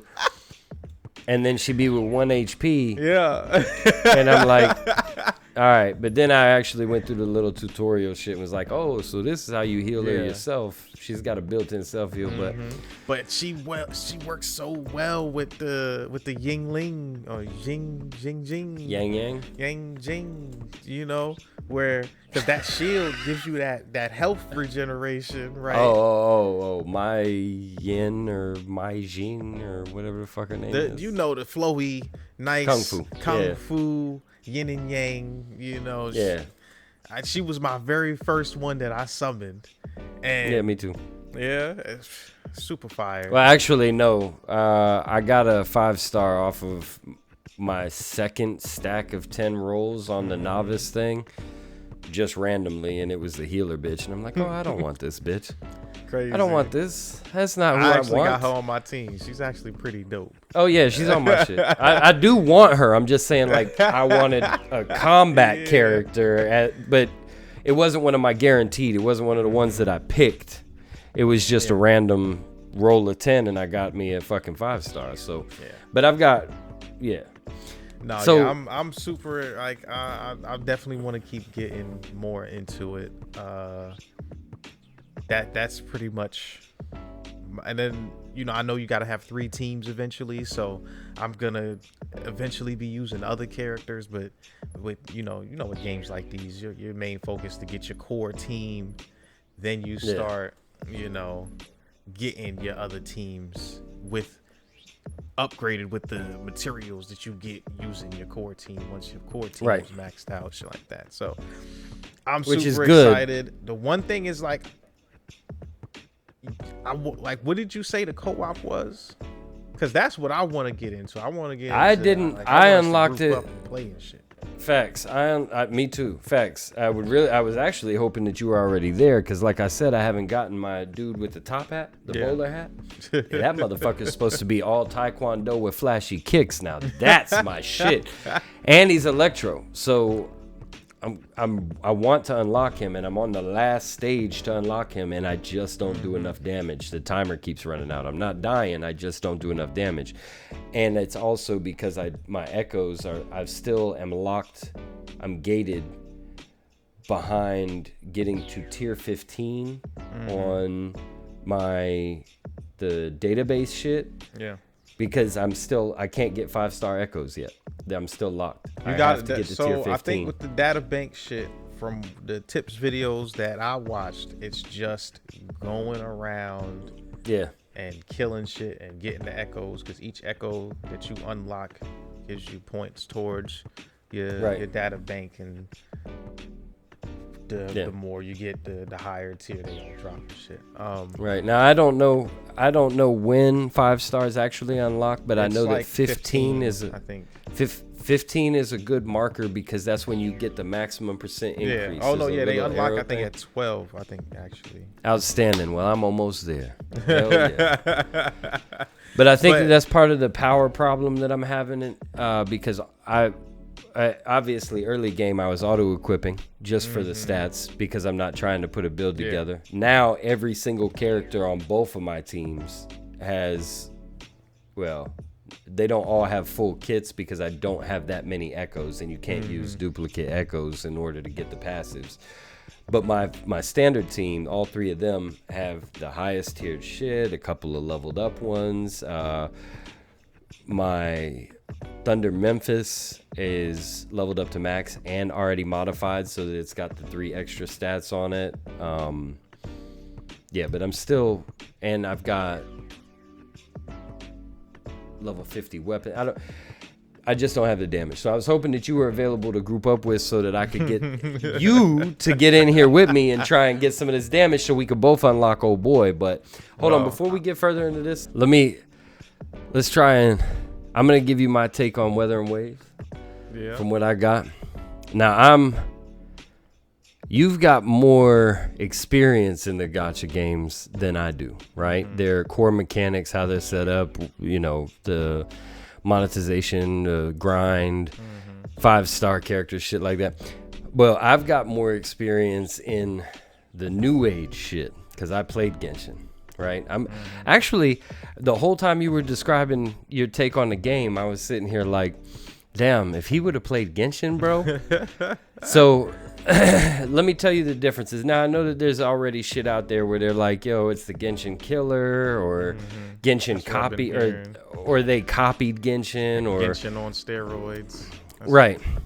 So there are a lot of mechanics in this game that Genshin did not have that make the game a little bit better, combat-wise especially. The combat in this one is very good. Genshin had great combat, great animations. The aesthetic, though. There are moments in Genshin. I haven't played Genshin in fucking years, since the year of its release, right? And there are still visual images that I have in my mind from that game because of how fucking gorgeous they were. They had not a city, but like a fucking floating pagoda miles above the clouds where you could see the tips of the mountains coming up out from under the clouds, and you're just out here in this open sky on this floating rock that's got a Asian... Gorgeous, right? Genshin has some gorgeous shit in the game. Now, that's not to say that Weather and Waves isn't gorgeous. It's just to say that there is shit. I think that Genshin beats Weather and Waves in its aesthetics so far, from what I've seen. Character models and character models are about neck and neck. Genshin's got some gorgeous ass waifus, some cool looking edgy ass dudes, husbandos, whatever. And Weather and Waves has the same. Combat, Weather and Waves stands out. That's where they're beating Genshin at. Story wise, both are not amazing, fantastic, oh my god stories, but they're good enough for me to... Yes, pretty skippable, but for me, they're good enough for me to follow them. I haven't found anything yet that I've been so bored with it or just didn't give a fuck that I have skipped anything. Even the shit that's not voice acted. I've been reading everything. I know everything that has happened in all of the content that I've played so far. Yeah, I'm actually pleasantly surprised with it. And kind of happy that you talked me into actually checking out the game that I had originally brought up to begin with, because I had to talk him into playing the game that he brought up. Right. Because like I said, originally I was looking at it as a time killer, and I felt like me downloading Elite Dangerous and doing a couple of other things, Diablo 4 was good enough. I wasn't going to need anything else. But since downloading it, playing it, I like it. I like it, and I'm going to enjoy it, and I'm going to continue to play it. Time into it. And Tekken. Obviously I got to keep playing Tekken because facts. Just trying to. Well, you like better. Playing Tekken, right? This new Tekken has been. I mean, even the last Tekken 7 was fire too. I've nothing but good reviews. I just don't have the drive to play fighting games anymore like I used to. But last comparison, the biggest comparison for me in between Genshin and Weathering is the role system. Banners are almost identical. Genshin doesn't have the 50-50, I don't believe, or at least it didn't. I don't remember it having the 50-50 when I played it. It could have. I just don't remember. But what I do remember, Genshin used to fucking throw shit at you. Them little orbs that you use for rolls, they've got the same type of orbs in Genshin that they do in Weathering.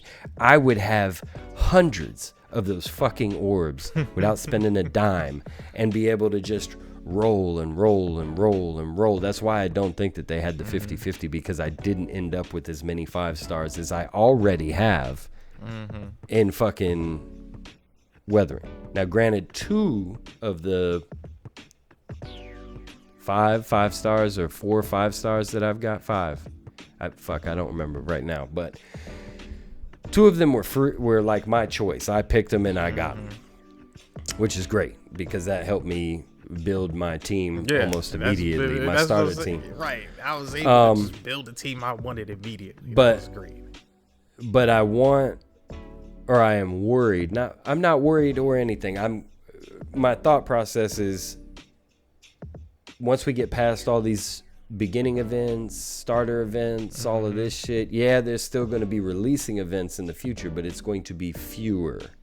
Like right now, I've got an event screen that's got a stack of shit that I can go through and get all of these resources and all of this and all of that to start, building something strong to get into the game.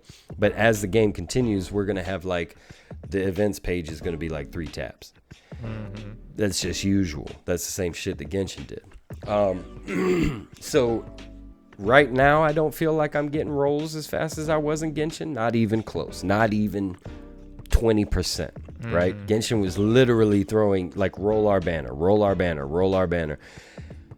So if it feels that light now, then when the game slows down and is actually in its run, I feel like it's going to be even less then. So what I will say is that I don't even feel. That's one of the things I want to touch on is in a lot of gacha games, you kind of feel like you have to keep rolling and right getting. But I don't even feel that need. You get what I'm saying? Like it's not even. Like I looked at the shop and I was just like, meh. You know what I'm saying? Like normally you look at a gacha game shop and you just like, ooh, damn, you get that much? Damn, look at that bundle. They got bundles, but none of them are like. All the bundles that were important are free. In the shop right now. Yeah, nothing really is like. This is going to give me such a massive boost. You know what I'm saying? Like. I don't know. I get what you're saying because I'm definitely not getting like after the initial rolls. I wasn't. It's not like I felt, but I also you can roll with that Astrite stuff, but all the tips videos and stuff say, don't roll with that shit. Save that shit for when the new character banner comes out, or if you want the new character and stuff like that. Yeah, my bitch. When she finally comes out. The one that I've been talking about from the beginning that you were like, I don't know who you're talking about, bro. Tell me a name. I might even skip her, It's because she ain't even in the game yet. You're going to skip the best character that everybody says she is the best character in the game. You're going to skip now? You're right. She's sexy, though, bro. She's sexy. And she's got that... Her animations and shit. Oh, and my favorite color is purple. So all the Electro characters are purple, right? She's Electro. She's good for a full Electro team. Bro, I'm getting that bitch. And I already have planned out exactly what I'm spending my currencies on. Like I'm just stacking currency. I refuse to pay for any roll orbs because as soon as I get her, I'm gonna be all of her little duplicate shits because you can use those coral. The multicolored coral resource that you get, you can use those to get your duplicates so that you don't have to roll the character for duplicates. I'm saving that so that I can unlock all of her passive traits all the way down day one as soon as I pull her. And I will pull her. You believe that shit? I will pull her. And then my what is, how you know you're gonna pull her? Oh, because I'm saving everything. I haven't used not one roll on the event banner, on the limited banner for Gian or whatever. I haven't one. I haven't pulled for him at all. He doesn't interest me. I used him. He was okay. His shit was fire. His shit was fire, but not my style. Right. Right. Like, I like Donji. My shit is just knowing that Yingling is coming out. I'm like, hey, he's cool. He groups up enemies with his ultimate. It keeps him from attacking you and shit. Yeah, that's dope. Then he's probably very strong, but I don't give a fuck, Yingling. No, I like characters where they say it's a hard character to use. Cause like It just brings more mechanic to the game. it just you feel like you more engaged in the combat as versus just button mashing, right? Like, right. That's the other thing I wanted to touch on. The bitch, the kung fu bitch, the wavy bitch, the yin yang bitch. Yeah. I love her. She's great. I see her utility, but she is more utility, even though she does a fuck ton of damage. I actually got her and used my 4-star weapon box on her. And that's the only weapon that I currently have up to 52. So she does do good damage, but no, she's a sub her DPS. animations, well, her animations just aren't flashy. I feel like her combo is fucking her combo is really super boring. simple, super boring. Yeah. You just press the button and then you wait till you get your thing filled up, and then get the shield, and then you swap and out then change. Facts. Then you change characters. It's time to move on to somebody flashy, baby. And you know I like them flashy animations. That's why I want to get my kung fu. Not kung fu. He's like taekwondo, bowler hat, pulls his hat off. I'm gonna be out here looking like I'm fighting with Warang. You know what I mean? In Weather and Waves. Have you seen his animations? The bowler hat dude, John Yu. Yeah, I think I know who you're talking about. I think so. Them animations are fire, bro. Like, I was even impressed with the little lion boy. That's what I'm saying. With the lion boy was fire. Like, yo, when he did his ult and it got up on the thing. Yeah. That's what I was gonna say. Listen, I stopped hitting the button. He was standing on the things, right, in the ult with the helmet on. I stopped hitting the buttons, and he did a split in between the two pillars and flipped upside down, holding the fucking head on his shit until I hit another button, and then he went back into the motion. I was like, okay, they even got standby animations. Like, you can make this shit look flashy. You know what I mean? And his animations are flashy anyway. Yeah. He probably will be on your team at some point. At some point, he's going to be on one of my teams. Yeah. That's he's one of the ones that I haven't pulled. I just played with him through the trial shit. Yeah. Right. I want Encore because she looks fire. She looks like big, crazy burst damage. I like that. I don't have her yet either. She's on my guaranteed pull banner. So once I gotta just do 80 pulls and I gotta, you know. Okay. If right. I'm unlucky. Yeah. But that's my only concern. Like, I don't even care about the comparisons. Like I said, I see all these videos where they're talking this, that, and the other. Genshin Impact was a great game for me. Nobody played it with me. Eventually, I got to where I was waiting on the next patch, the next added content, the next new character to come out, and I had nothing else to do. And I put the game down, and I just never went back to it. Yeah, but it was a great game. That's what I hope doesn't happen with this, because the whole point of gachas is you should be able to grind until there's more. Like, you know what I'm saying? Like, if you lose the purpose of grinding in a gacha game, then your gacha game isn't really doing its job as gacha. You know? Right. It doesn't got me right. Well, I played through the entire new zone that they had brought out. This is just me remembering my last bit of Genshin. I played through the entire new zone that they had brought out. Really, really loved the aesthetic of the zone. It was fucking gorgeous. The characters that they brought out on the new banner, I was not interested in at all. Not one of them. So I was still working with my original 2 teams.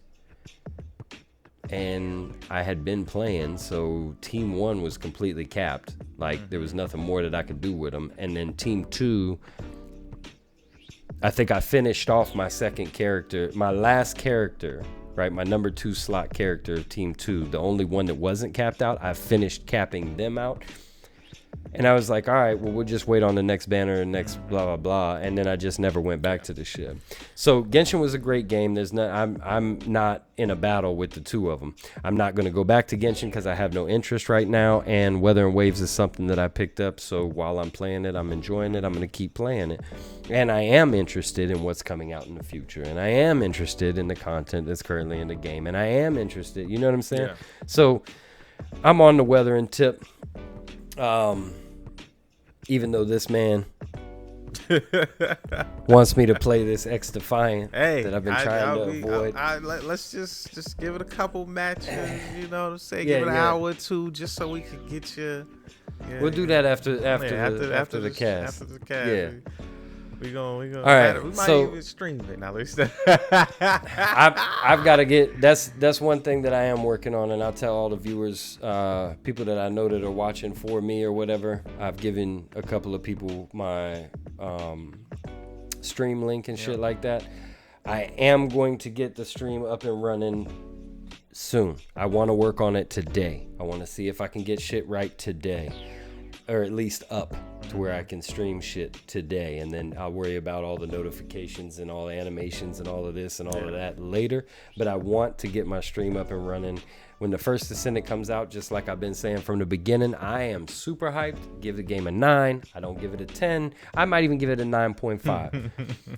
But I'm going to be playing that religiously when it comes out. I'll be playing it every day when I get home from work and I'll try and set up a schedule on the stream or whatever. But it's hard to do with my current work hours. That's one of my issues. Anyway, working on the stream. Yeah. Sometime this fucking weekend. That's what I'm trying to get at. Today. I will get it up and running soon. I would like to do it. Yes, today. But so wrapping up on Wuthering Waves.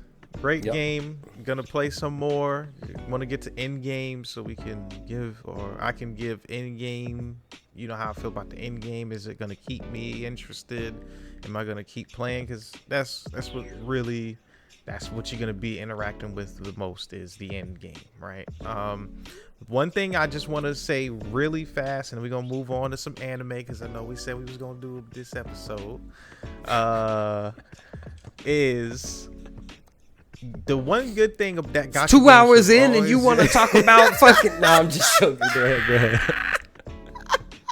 Sorry, I couldn't help myself, bro. Hey, did you like that shit one? We said last time. I did.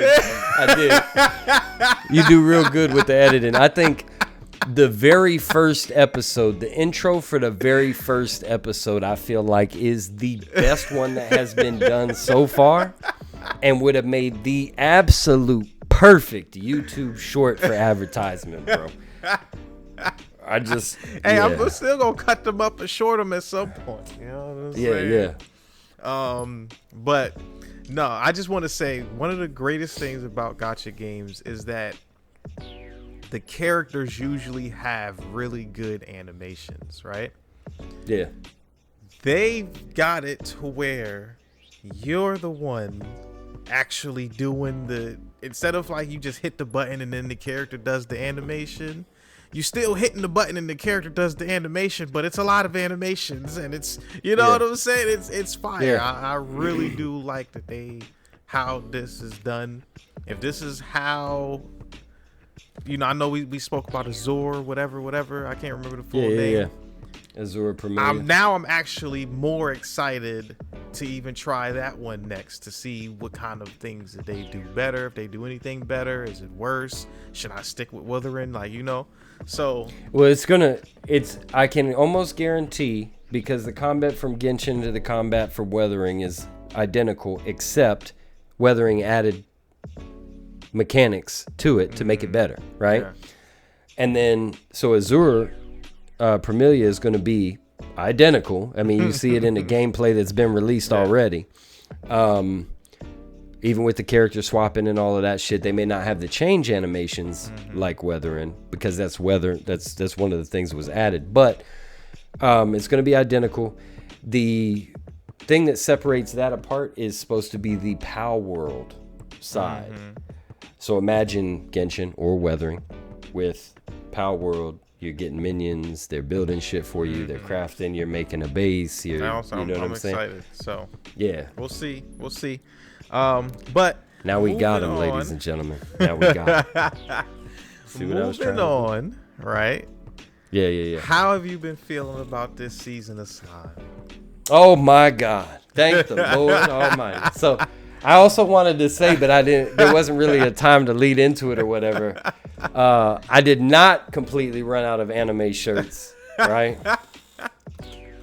But they're all long sleeve, and or the ones that I have left currently are all long sleeve, and it is too hot in this motherfucker. Not in my house, but too hot. Period. Just that time of year for me to be out here wearing long sleeves, looking like a dude. You just wear it on the podcast, and then no, I'm not doing that. Crazy. I'm not doing that. I'm not wearing something specific for the show and then changing after the show to do the rest of my day. Yeah. Like, no, I'm not doing that. So, all right. Slime. Woo! Baby. You know what's crazy? All that. You know what's crazy? Real quick. What up? I was sitting there watching this season, and I'm like, why do I feel like I've seen all of this already? And then I remembered it's because I have. I read this shit already. I read all the way up to like caught up and everything. Like and which is something that I'm thinking. It's something that I'm thinking about doing heavily, bro, because I love this fucking anime so much that it really drives me nuts trying to wait for the next shit, right? And then when I found out that the manga was in color, yeah. So, yeah. Oh shit. If anybody doesn't know, have we ever went over? I think we went over our top 3 on the channel before. But just for a recap, I'm Slime, Demon, and then Solo, right? That's my top 3. And Slime is number 1. And it's crazy because I got more decorative shit for Demon Slayer. Like it's all over my house. I got more marketable. I mean, I would buy Slime shit if they didn't have 90% of the shit that fucking Rimuru is in. He's in a fucking dress or some kind of gay shit like that. Crazy. Like, old boy is a boy. Yo. You know what I mean? Old boy is a boy. I don't want to. He doesn't have a gender. Okay. He's a boy. He was a man in his past life. He got reincarnated. Okay. I mean, he's a slime. He's a okay, slime, I get right. it. I get it. But he's a slime with a man mentality. He don't wear dresses. He wants to wear briefs and motherfucking pants and shit. Ugh. The only reason I don't is because most of the shit I see is him in his slime form, and that, I like Rimuru form. I like Rimuru form. Yeah, me too. That's another thing too. But yeah, so how have you been feeling about this season so far? I like it. I like it a lot, actually. I thought that it was going to be not a dead season, but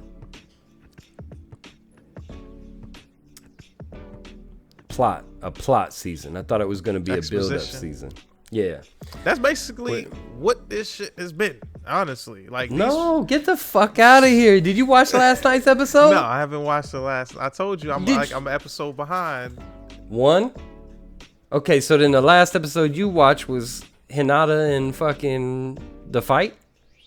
No, but I know I've read it, right? So I know it's coming. I just didn't know exactly which episode it was coming. But all right, well, it ain't but like 4 or 5 episodes in, and we've already got like a fucking another all-out war. We got Diablo fucking putting his dick down, showing motherfuckers like you ain't hard. You know what I'm saying? Like, no, but that's what I'm saying. Like I'm not saying it hasn't been fire. What I'm saying is this one has been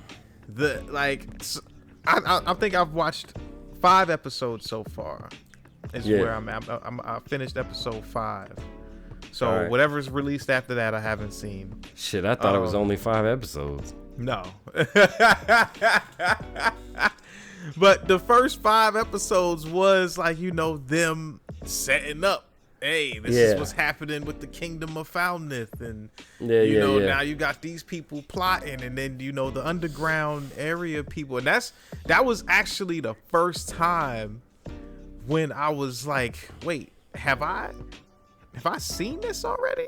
Was when the girl was sitting on his lap, you know what I'm saying? And I was like, I feel like I've seen this before. Who was sitting on his lap? Remember when they was at the round table and it was the old guy and Oh yeah. There, yeah. Okay. Yeah. I was like, I feel like I've seen this before. Like, where have I? Am I tripping? And then she gets off his lap and pulls up the fucking wine glass. Yeah. Like, wait, why is the child drinking wine? And then, yeah, I get it. She's the mastermind, though. She's Right. the one that's actually running the show. Now I understand. All right. But then the part that really made me remember was when they was like talking about Diablo's like mana problems or like his aura trying to contain it, because if he lets it out, it's gonna be a problem, right? Oh, not Diablo, Veldora. I mean Veldora, Yeah. Veldora. If he lets it out, it's gonna be a problem. And I was like, I thought they already went over this. Why are we going back over this? Like we didn't. Nope, that's all fresh and new. Take it from somebody that hasn't read it.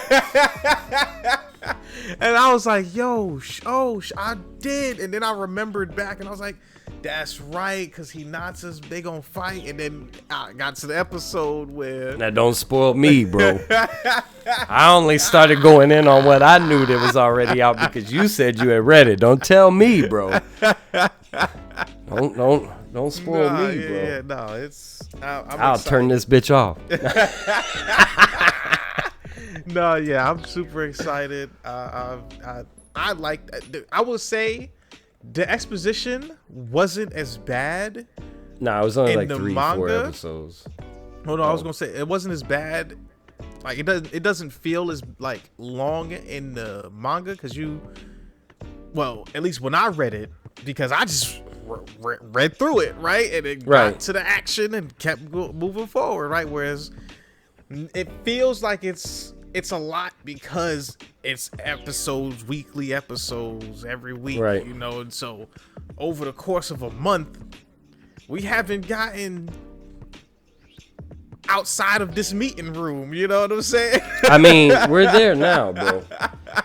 I know we're there now, but that's what I'm saying. Like, even if you read the comments on Crunchyroll, you know what I'm saying? People are saying, like, damn, are we ever gonna leave this meeting room? Like, and I understand it. Like, that's how I felt with the fucking season where we were on the gazebo out on the back patio of the fucking... I felt like that whole fucking season was on that damn patio, bro, until they finally went to Walpurgis for the fucking last 4 or 5 episodes of the fucking the season. We didn't leave that motherfucking that patio, bro. We didn't leave that garden. Man. That shit was hurting. I still loved it and watched it every fucking, rewatched it. Slime is one of them shows. Slime, well, my top 3,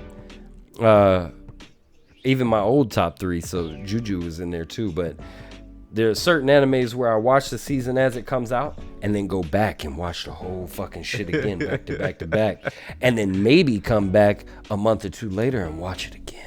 Crazy. Just cause, you know what I mean? So, I was surprised. It's one of those things where I hope that they keep, because it's actually really like, it's as I was watching it, I was like, wow. Now that it's coming back to me that I read this shit, it's actually like they're really not skipping a lot.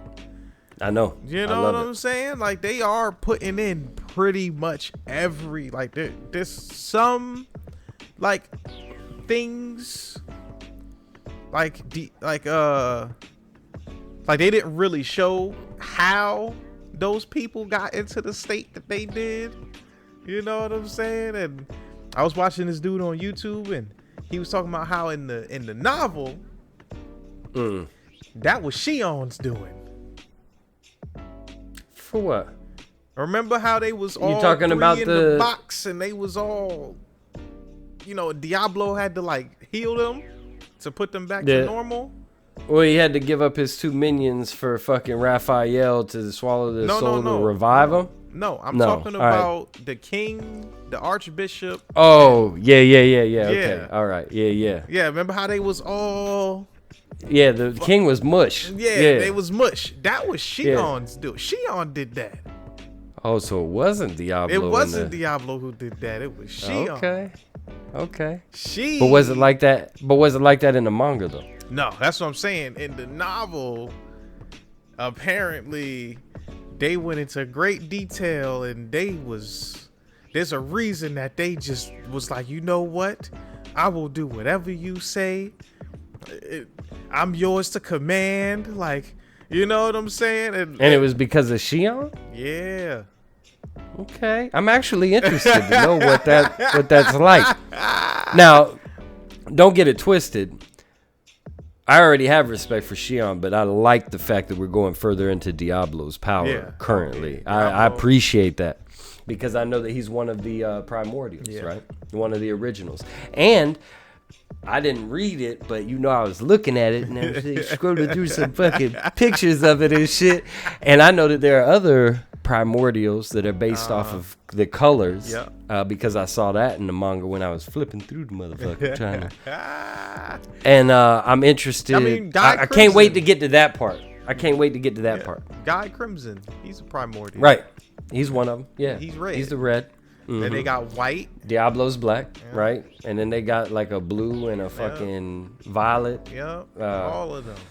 Yeah. I'm excited. I'm ready, bro. Like, yeah, I'm ready. Yeah. But what I will say is that... And on everybody, I'm sorry, I can't. I gotta. And on everybody's, after learning a little bit that I learned from kind of breezing through some shit, everybody's power scaling videos, because I click on them sometimes just because I'm interested and I really, really like the show, right? Yeah. So, everybody's power scaling has Rimuru so fucking high up compared to everybody else. Like, when Diablo was first brought in, and even now, I feel like, so is Rimuru stronger than Diablo, or is Diablo, because Diablo seems stronger, but I know that Rimuru is stronger, right? I just know because even Diablo says, the great king, my king, Rimuru. He said that on last night's episode. And, but I'm just like, some of these characters are fucking mind-boggling strong. So if Rimuru is that fucking strong, is he not Jesus? I'm tell you, bro. Like, Veldora. Yeah. I seen a power scaling video, bro, where they were talking about Veldora throughout the first 6 arcs or some shit like that is considered equivalent to Rim. But the final, Veldora's like, his bar is like this big, and motherfucking Rimuru's bar is like this big, bro. Yeah, no. And then they got numbers underneath it, and motherfucking Rimuru's like 46 billion fucking power, and motherfucking Veldora is like 500 mil. No, but that's what I wanted to say. That's what I was trying to say is Veldora is what that universe has known to be the strongest. Right? Like, even everybody's scared of this motherfucker. Even demon lords have to show him respect. Correct. Like, you know what I'm saying? And one of the things that made people actually wary and like start respecting Rimuru is most demon lords only have like provinces that they control, right? Like, correct. Not only did this nigga take the entire forest, yeah, he took this forest is massive. Yeah, right? Jura Forest is huge. It's huge. Yeah. He has literally more land than every other demon lord combined, right? Yeah. And he's saying like, and I'm going to protect this, and not only am I going to protect this, I've also subdued Veldora, the nigga that all of y'all are scared of. Right. You get what I'm saying? And I took over. Andy took over the swampland. He's got the entire Jura Forest. He took over the swampland. He took over the second half, and Jura Forest was broken into two takeovers because he had the initial part where the wolves and the goblins and all the free range fucking monsters were at. But the ones with the dryads was the opposite side of the river. He now is in control of that by the dryads saying, I want you to be the protector of this. Blah, blah, blah. He took over the swamplands for the fucking lizard people because of the invasion of the fucking orcs and all that shit. And now that king is under him. Even though they don't, it doesn't show much of that, but that is still technically under his protection. So it's technically his land. Yeah. And then he's building the trade routes, bro. He's so strong that they had to find other reason. They had to give Veldora the props. Like, I don't know, I can't think of the word, but basically they had to say that Veldora is the reason that entire army got wiped out. Because if motherfuckers was like, oh, knew that it was Rimuru is the reason.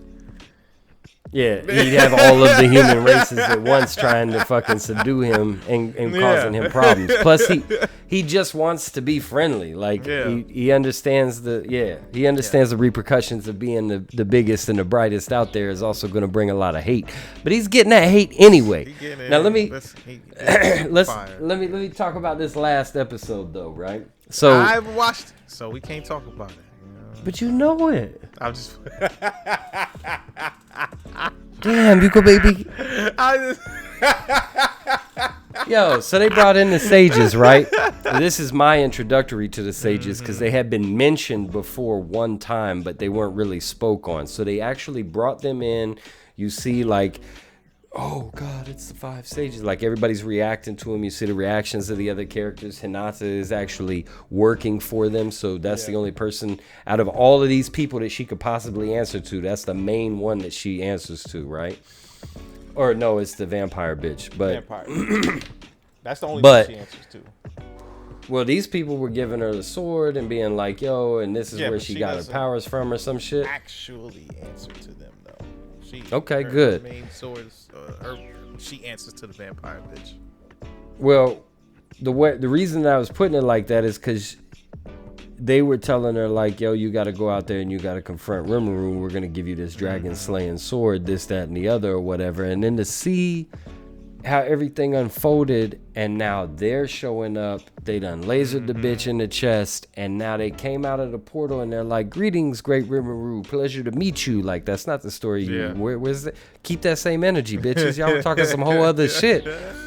But they're like, "We're here to kill Hinata," and I was like, "Dun dun dun."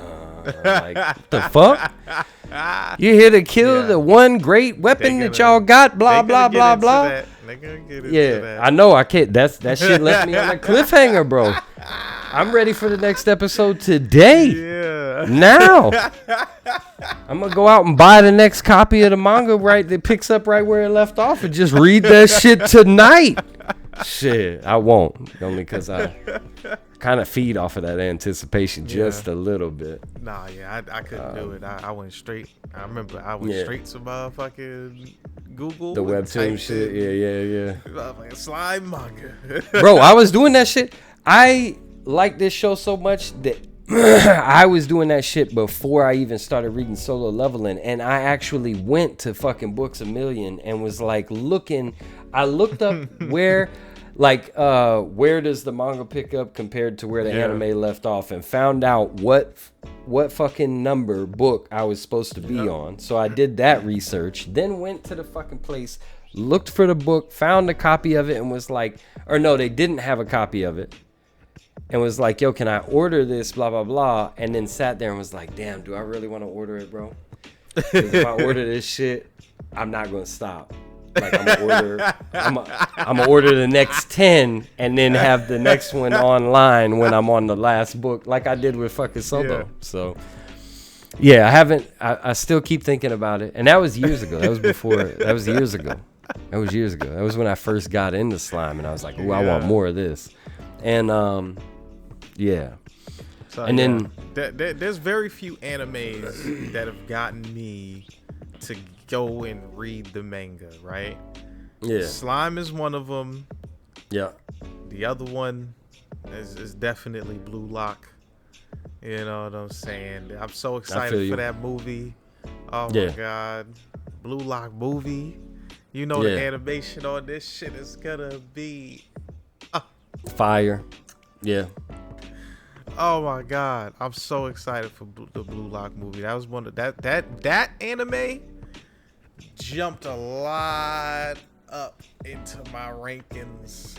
It had to, bro, because you're talking about that over talking about the Haikyuu shit. Oh yeah, the Haikyuu movie is out right now in theaters. I know it. I'm surprised you ain't watching that. Shit. I got a backlog. You know what I'm saying? Like, I'm definitely. Because that used to be a shit, bro. I will watch it. Don't get it twisted. But very few movies can get me to go to the theaters. Yeah. Demon Slayer went and saw was one of them. Without a fucking doubt. That Mugen Train, bro, and I am so happy. Not regretting at all. Not regretting at all going to that movie, right? The motherfucking Rengoku fight at the end of the movie, bro, that shit actually was pulling at my feels, bro. I'm not even going to front. That shit was pulling at my feels. I used to think Rengoku was a dumbass character because he'd be like, and he'd just be barking shit at people all the time, right? Like, what the fuck is wrong with this dude? And after seeing that movie, like, he's one of my favorite characters. Rest in peace, Rengoku, bro. Yeah. You were a savage. You were a fucking champion. And he came from a fucking fucked up, abused household because his dad was an alcoholic and a piece of shit bitch motherfucker couldn't figure out how to cope and raise his fucking children. He took care of his younger brother. Like, yo, I can relate. Yeah. Listen. And not about, just.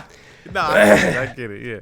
But, no, definitely had to go see that one in the That was fire. Haikyuu, the only... as much as I love Haikyuu, you don't feel like it's theater worthy? I can wait to relax because not that I don't feel like it's not theater worthy. I mean, I definitely it's in the theaters, right? I just priorities, and you know what I'm saying? Certain things take priorities in life, and it's not high up on my to-do list. You know what I'm saying? Like, yeah, I'm checking. I got just other shit that I'm worried about, and I think I can enjoy it right here in the comfort of my home just as much. You know what I'm saying?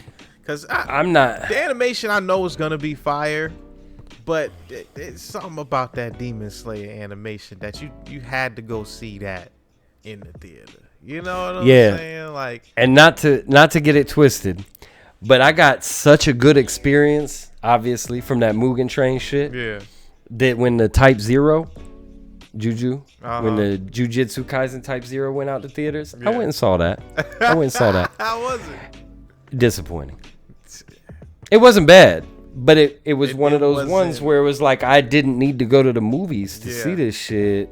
I probably would have been better off just waiting for it to come out and then still been just as hype. Whereas had I not seen the Mugen Train in the theaters, that actually would have been something that I missed out on. I feel like that was a fucking event. And not to mention the animation for Demon Slayer is still some of the best, if not the best animation in anime right now. It's just... Yeah. And that's what saying Slime is my number one. And I feel like Slime and Demon Slayer are like real neck and neck, bro. Real neck and neck. For me, I will say Demon Slayer has better animation than Slime. Oh yeah, I'm just saying as far as my top three. Oh, okay. Like they're neck and neck with me.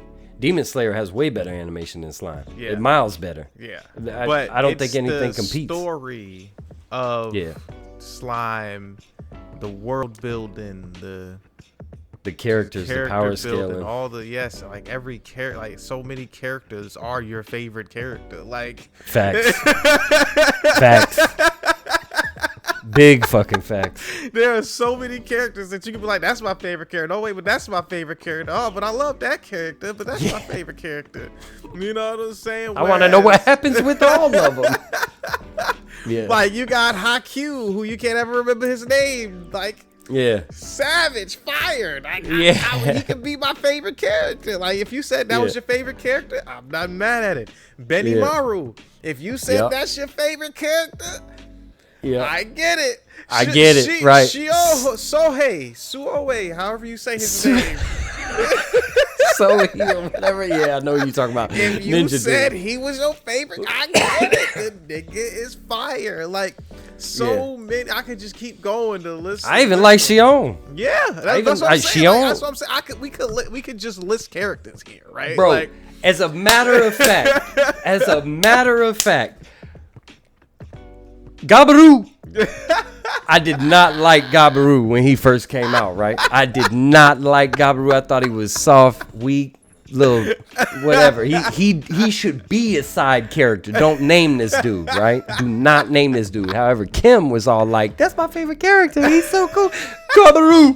And I'm like, all right, babe. So Kim got you.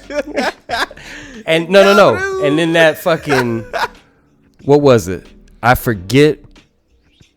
The battle, the war where the humans actually came and killed all them people, and then Gabaru had that moment where he came down and he's like, "Let me show you the power." He smashed the ground, swung his shit around, fucking like, yo, all right, Gabaru, you got some respect, bro. You got some respect, Gabaru. You know what I mean? No, listen, man, no, he was all like, he was hilarious to me. Then he got his group of lackeys who, they just. Yo.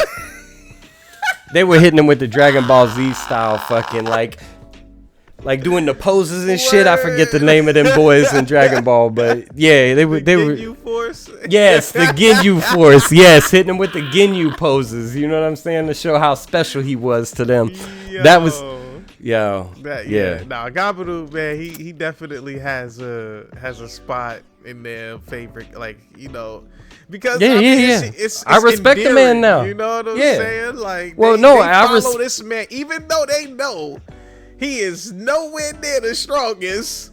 Yeah, they still but they be claiming him that shit as the greatest. Yeah, like you can't be mad at that, right? Like, I'm not mad at the crew.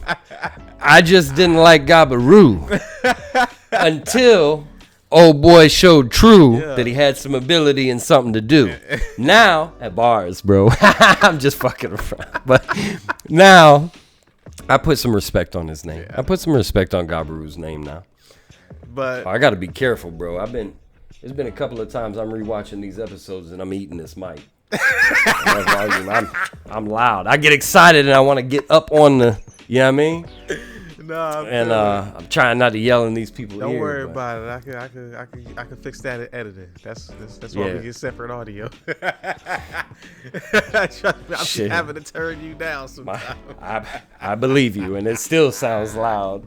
I had my headphones on the other day listening to the last episode, just try quality check type shit or whatever, and there were a couple of times where I pulled my own headphone out like, damn, boy, I'm loud, bro. Need to calm that down. I get too excited. So check this out, right? So I just pivoted off topic. I don't know why this just came in my head, right? But I'm gonna give you a scenario.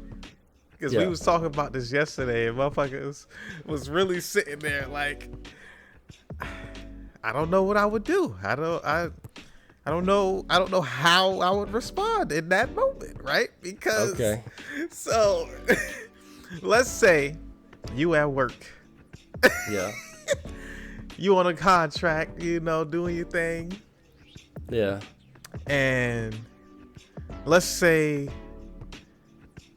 you do something, that the customer don't like, or maybe your pants fell a little bit, your booty crack showing a little bit, you know what I'm saying? Okay. And the customer comes up to you and is just like, you know what? You about as classless as them hard R's in the ghetto. Oh, I seen that shit you typed in the fucking text the other day. And you were like, oh, damn, these white people done figured out a new way to say it. And I was like, how would you feel? I didn't respond. I didn't respond to that shit. But I was like, no, them boys didn't find a new way to say it. They just saying it because they want to act like they're not racist because they're acting like they're not saying it. But bitch, you're basically saying it. Like, stop playing. Stop playing. How would you respond to that situation? Like, that's a tough one. That's a tough one, right? Like, for me, especially because I find myself in situations that are even worse than that. I find myself in situations where I'm around a group of white folks, and because I'm white, right? That's what I'm saying. Like, whoops. They say shit that is supposed to be cool with fucking white people, I guess. You know what I mean? But that shit ain't cool with me. And depending on the circumstances of the scenario, especially with work or something like that, because I got bills to pay. I got a life to maintain. You know what I'm saying? Standards of living. I'm grown enough now to where I don't react immediately off of emotional basis. Because when I was younger, well, you already know what it is. You say something like that, fuck this job, I'm laying you out. You know? Yeah. That's right. It's that's like you facts. gotta sit there and it's like, man, how do I? Well, let me put it like this. I got an account, right? Yeah. One of the maintenance dudes, he's no longer with the company now, which is a good thing. But I feel like he was some type of a baser. He just had that baser vibe to him. He, you know, malnourished, acted like he was ghetto, but he wasn't ghetto, white boy. Well, him and this old white dude were talking as I was pulling up to one of the buildings that I had to go into on the account. And I knew him. I had talked to him in passing before, whatever. He works at the location that I'm working at. So I'd be like, yo, hey, what up, Chris? What's going on? How you doing today? This, that, and the third, right? Yeah. Typical, just trying to be friendly, sociable, establish a rapport with the people that you work with or that you work for. Because I'm contracted by his bosses. And then he's like, oh, nothing, you know, just out here fucking sweating, blah, blah, blah, working this, that, and the third. And I walk up and I was going to get involved in the conversation.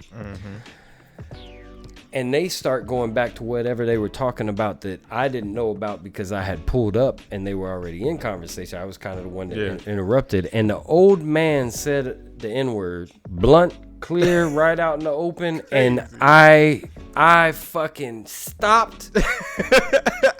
Stood there for a second. I probably bit my lip or something. I don't know. But I just was like, okay. Took a deep breath. And I was like, all right, I'm going to holler at y'all later. Y'all have a great day. And I turned around and just started walking away. And Chris stood there for a minute and watched me walk away and had this confused look on his face because I looked over my shoulder. And then he ain't say nothing. They just went back to their conversation. But needless to say, me and Chris didn't talk for the rest of the time. That he wasn't even the one that said it. Yeah. But if they were having that conversation before I got there and it was that open, I know what type. I know what type of person you are. So, needless to say, me and Chris didn't talk again, except for when he was getting evicted and fired at the same time from the location.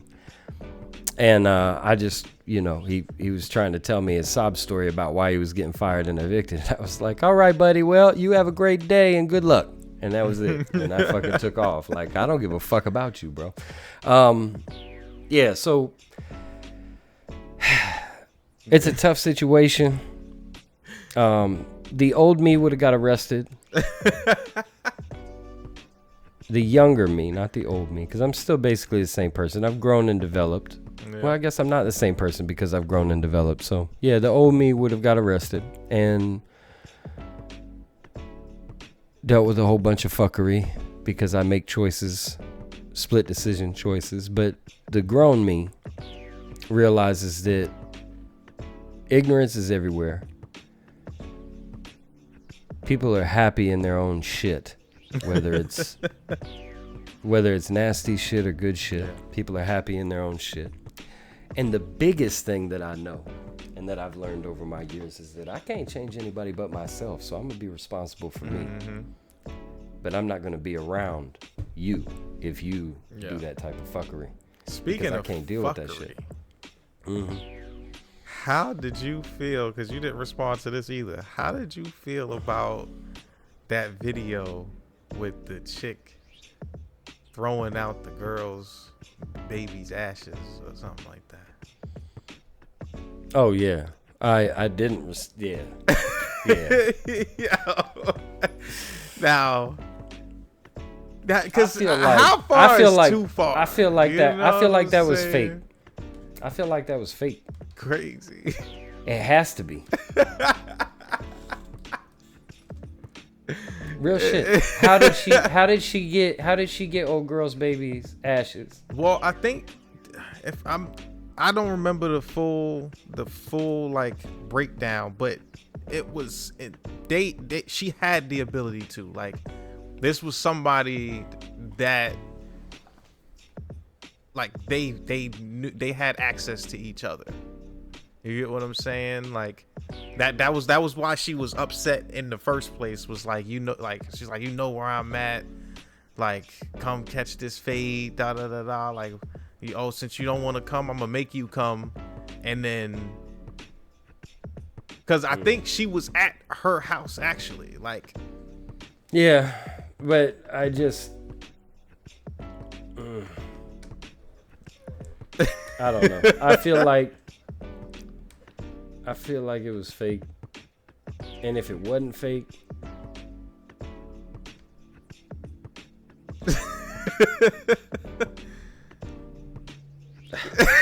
you don't even know, like, what to say. I mean, I do know, but it's serious enough to where I don't understand how. This is part of why I think it's fake. It's serious enough to where even if you had access, you're not getting out of my house or off of my property with you carrying my baby's urn. Like, what you doing, bitch? Why That's you what I'm saying. fucking, like, why you holding JoJo's urn? I like, have what to. you doing, I have to look into it, because it was like her brother. Like, she was dating the girl's brother. Yeah. And so the girl and the brother lived together, so she had access to the brother, like, because they was dating. Okay, so she took it when somebody wasn't home then. Basically. Okay. All right. So she robbed the ashes. Yeah. Okay. And then had time. She must have done that. I don't know, bro. I don't know who would think of some shit like that. You got to be a nasty, sick, That's crazy, evil individual, right? And I've done some nasty shit. Like, this isn't even me bragging. Like, there are things. I do not have regrets, but there are some things that it's like I take responsibility for and apologize for, that I would, like, I'll own that. I'll own that to my grave. But nothing like that. Why would you fuck with somebody's dead baby's ashes? Like, who the fuck would think like that? Like, I was an evil, nasty, dirty motherfucker, but I was not a snake. Like, if I was mad at you and angry with you and angry enough to where I would think up some crazy shit like that, I'm just coming at you. Right? Like, let's get it done. Like, I mean, why would you threw it out the window in the air? So it's not even like you could get that back. She talking about your baby's on the windowsill. Come get him. Like, and then she was brushing it and shit. Crazy. And like coughing this shit up and shit. Yeah. Like, and then she said she got some JoJo or Juju or whatever his name is. I got some of Juju in me. When. Like, yo.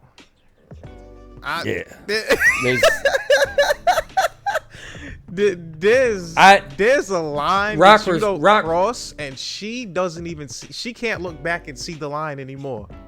Right, she's gone. It's on the other side. She's on the other side of the state. Like, if it's a state line, she's on the whole other state. Like, way over on the other side. She can't even see the line anymore.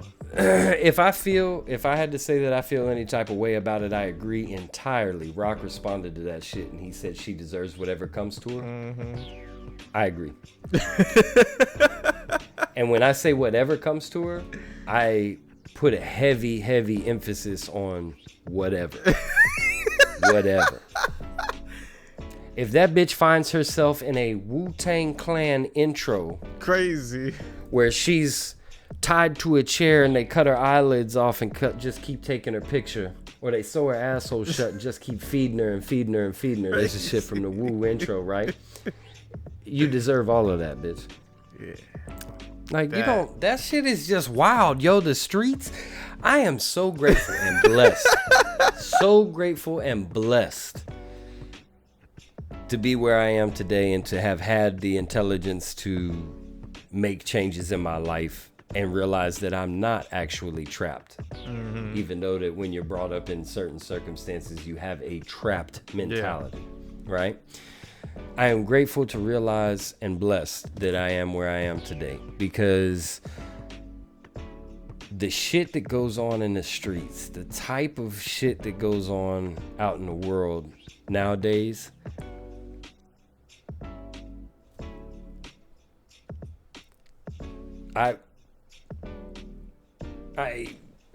you might as well just call me a hitman. You might as well just call me a hitman. That's crazy. Because all I'm doing is catching bodies at that point.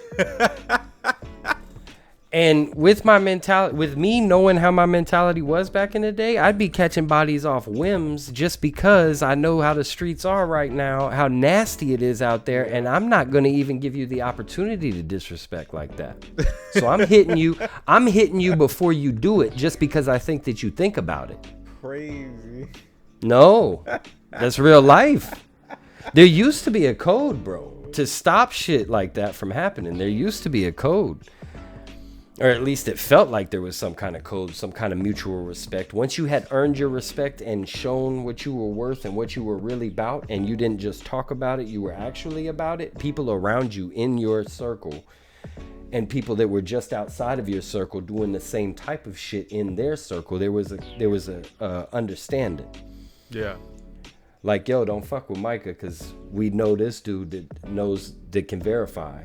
And we know this dude's mom that can verify. Like, you know what I'm saying? Yeah. Like, your name gets known, you get a certain amount of respect. And there was a code. It was unspoken shit, just rules. Yeah. Like, you don't, back in the day, you didn't used to fuck up old boy if he was with his wife and his kids, right? Mm-hmm. You'd wait. You'd have to catch him out by himself, right? That's how my cousin got. He was with his shorty. And right.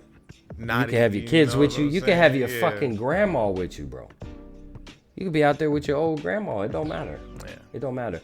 Back in the day, you didn't call the cops for nothing. You didn't snitch. You took your shit. You got out, even if you got set up, and then you got your get back, right? Nowadays, and even not even just nowadays, even when I was at my shit, people were using the cops as a tool to get other people off the block so that they could take that block. Because if the cops come and arrest you, you got at least a little while before you can get out. Even if you bond out that day, okay, but we'll know. You know what I mean? And then you can't go back and set out because you're on bond. They're going to be watching that spot. So we just cleared you out. Now we're going to post up. You know what I'm saying? That's snake shit, bro. Snake shit. So you speaking about that, and this reminded me, I don't know if you saw this video, but I just want to play it real quick. See what you think about it. All right.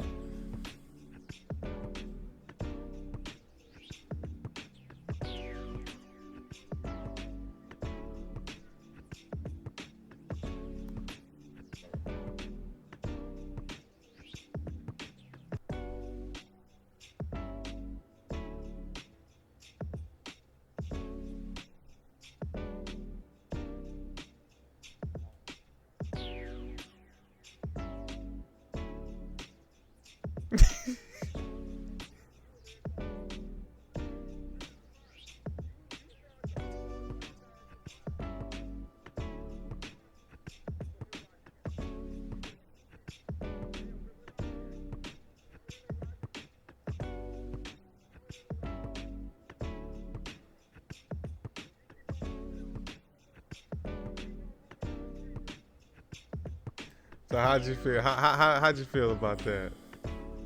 I don't know what I'm supposed to feel about that. It's a goofy old dude. So in the comments, niggas was flaming him. It was like, bro, just trying to find somebody to talk to for real. Yeah, because he said he's in his feelings and this, that, and the other. He said he's just trying to talk about like old shit. He said, I understood him the second time. He thought you was a street cat, was talking about street politics. That's what he meant when he said you look like a player. Yeah. But I know this is in Florida. I think this is in Florida. Yeah. Oh no, this is in Houston. This is Texas. Yeah. There's too many. But he sounded like you know, a nigga from Florida. Like get the fuck out of here, bro. That's disrespectful. That's disrespectful. But I get it though. But yeah, nah. So that like basically, I got what he was saying too, right? Because he was kind of saying like, yo, old boy down here at the bottom. Nah, you should have actually been hearing him and felt what he was saying. No. You not. It's not mandatory that you listen to whatever any random dude comes up, whether he's speaking facts or not. 90% of the time, you don't talk about that shit out, especially to just a stranger. This dude is probably homeless. And if not, he's not doing anything with his life. He's probably drunk. You know what I mean? Hell. And just walking down the street, thought old boy looked like something, and just starts prattling off. That's the type of shit that'll get you shot. Nowadays, that's the type of shit back in the days that used to get you whooped. Yeah. You would have got. But that's just funny, that's right? Like, 'cause mad people, like, you can see, like, old head was actually being respectful and cordial. I don't know. How was he respectful and cordial, bro? He came up and disrespected the man off rip just by assuming that he was some kind of street dude. Well, the dude said that this was like, he had been here for like 5 minutes or some shit like that, he said in the comments. But, yeah, like, when he's like, what you talking about, nigga? Huh? Yeah. I would have turned my head, like, hey now. He started, he tried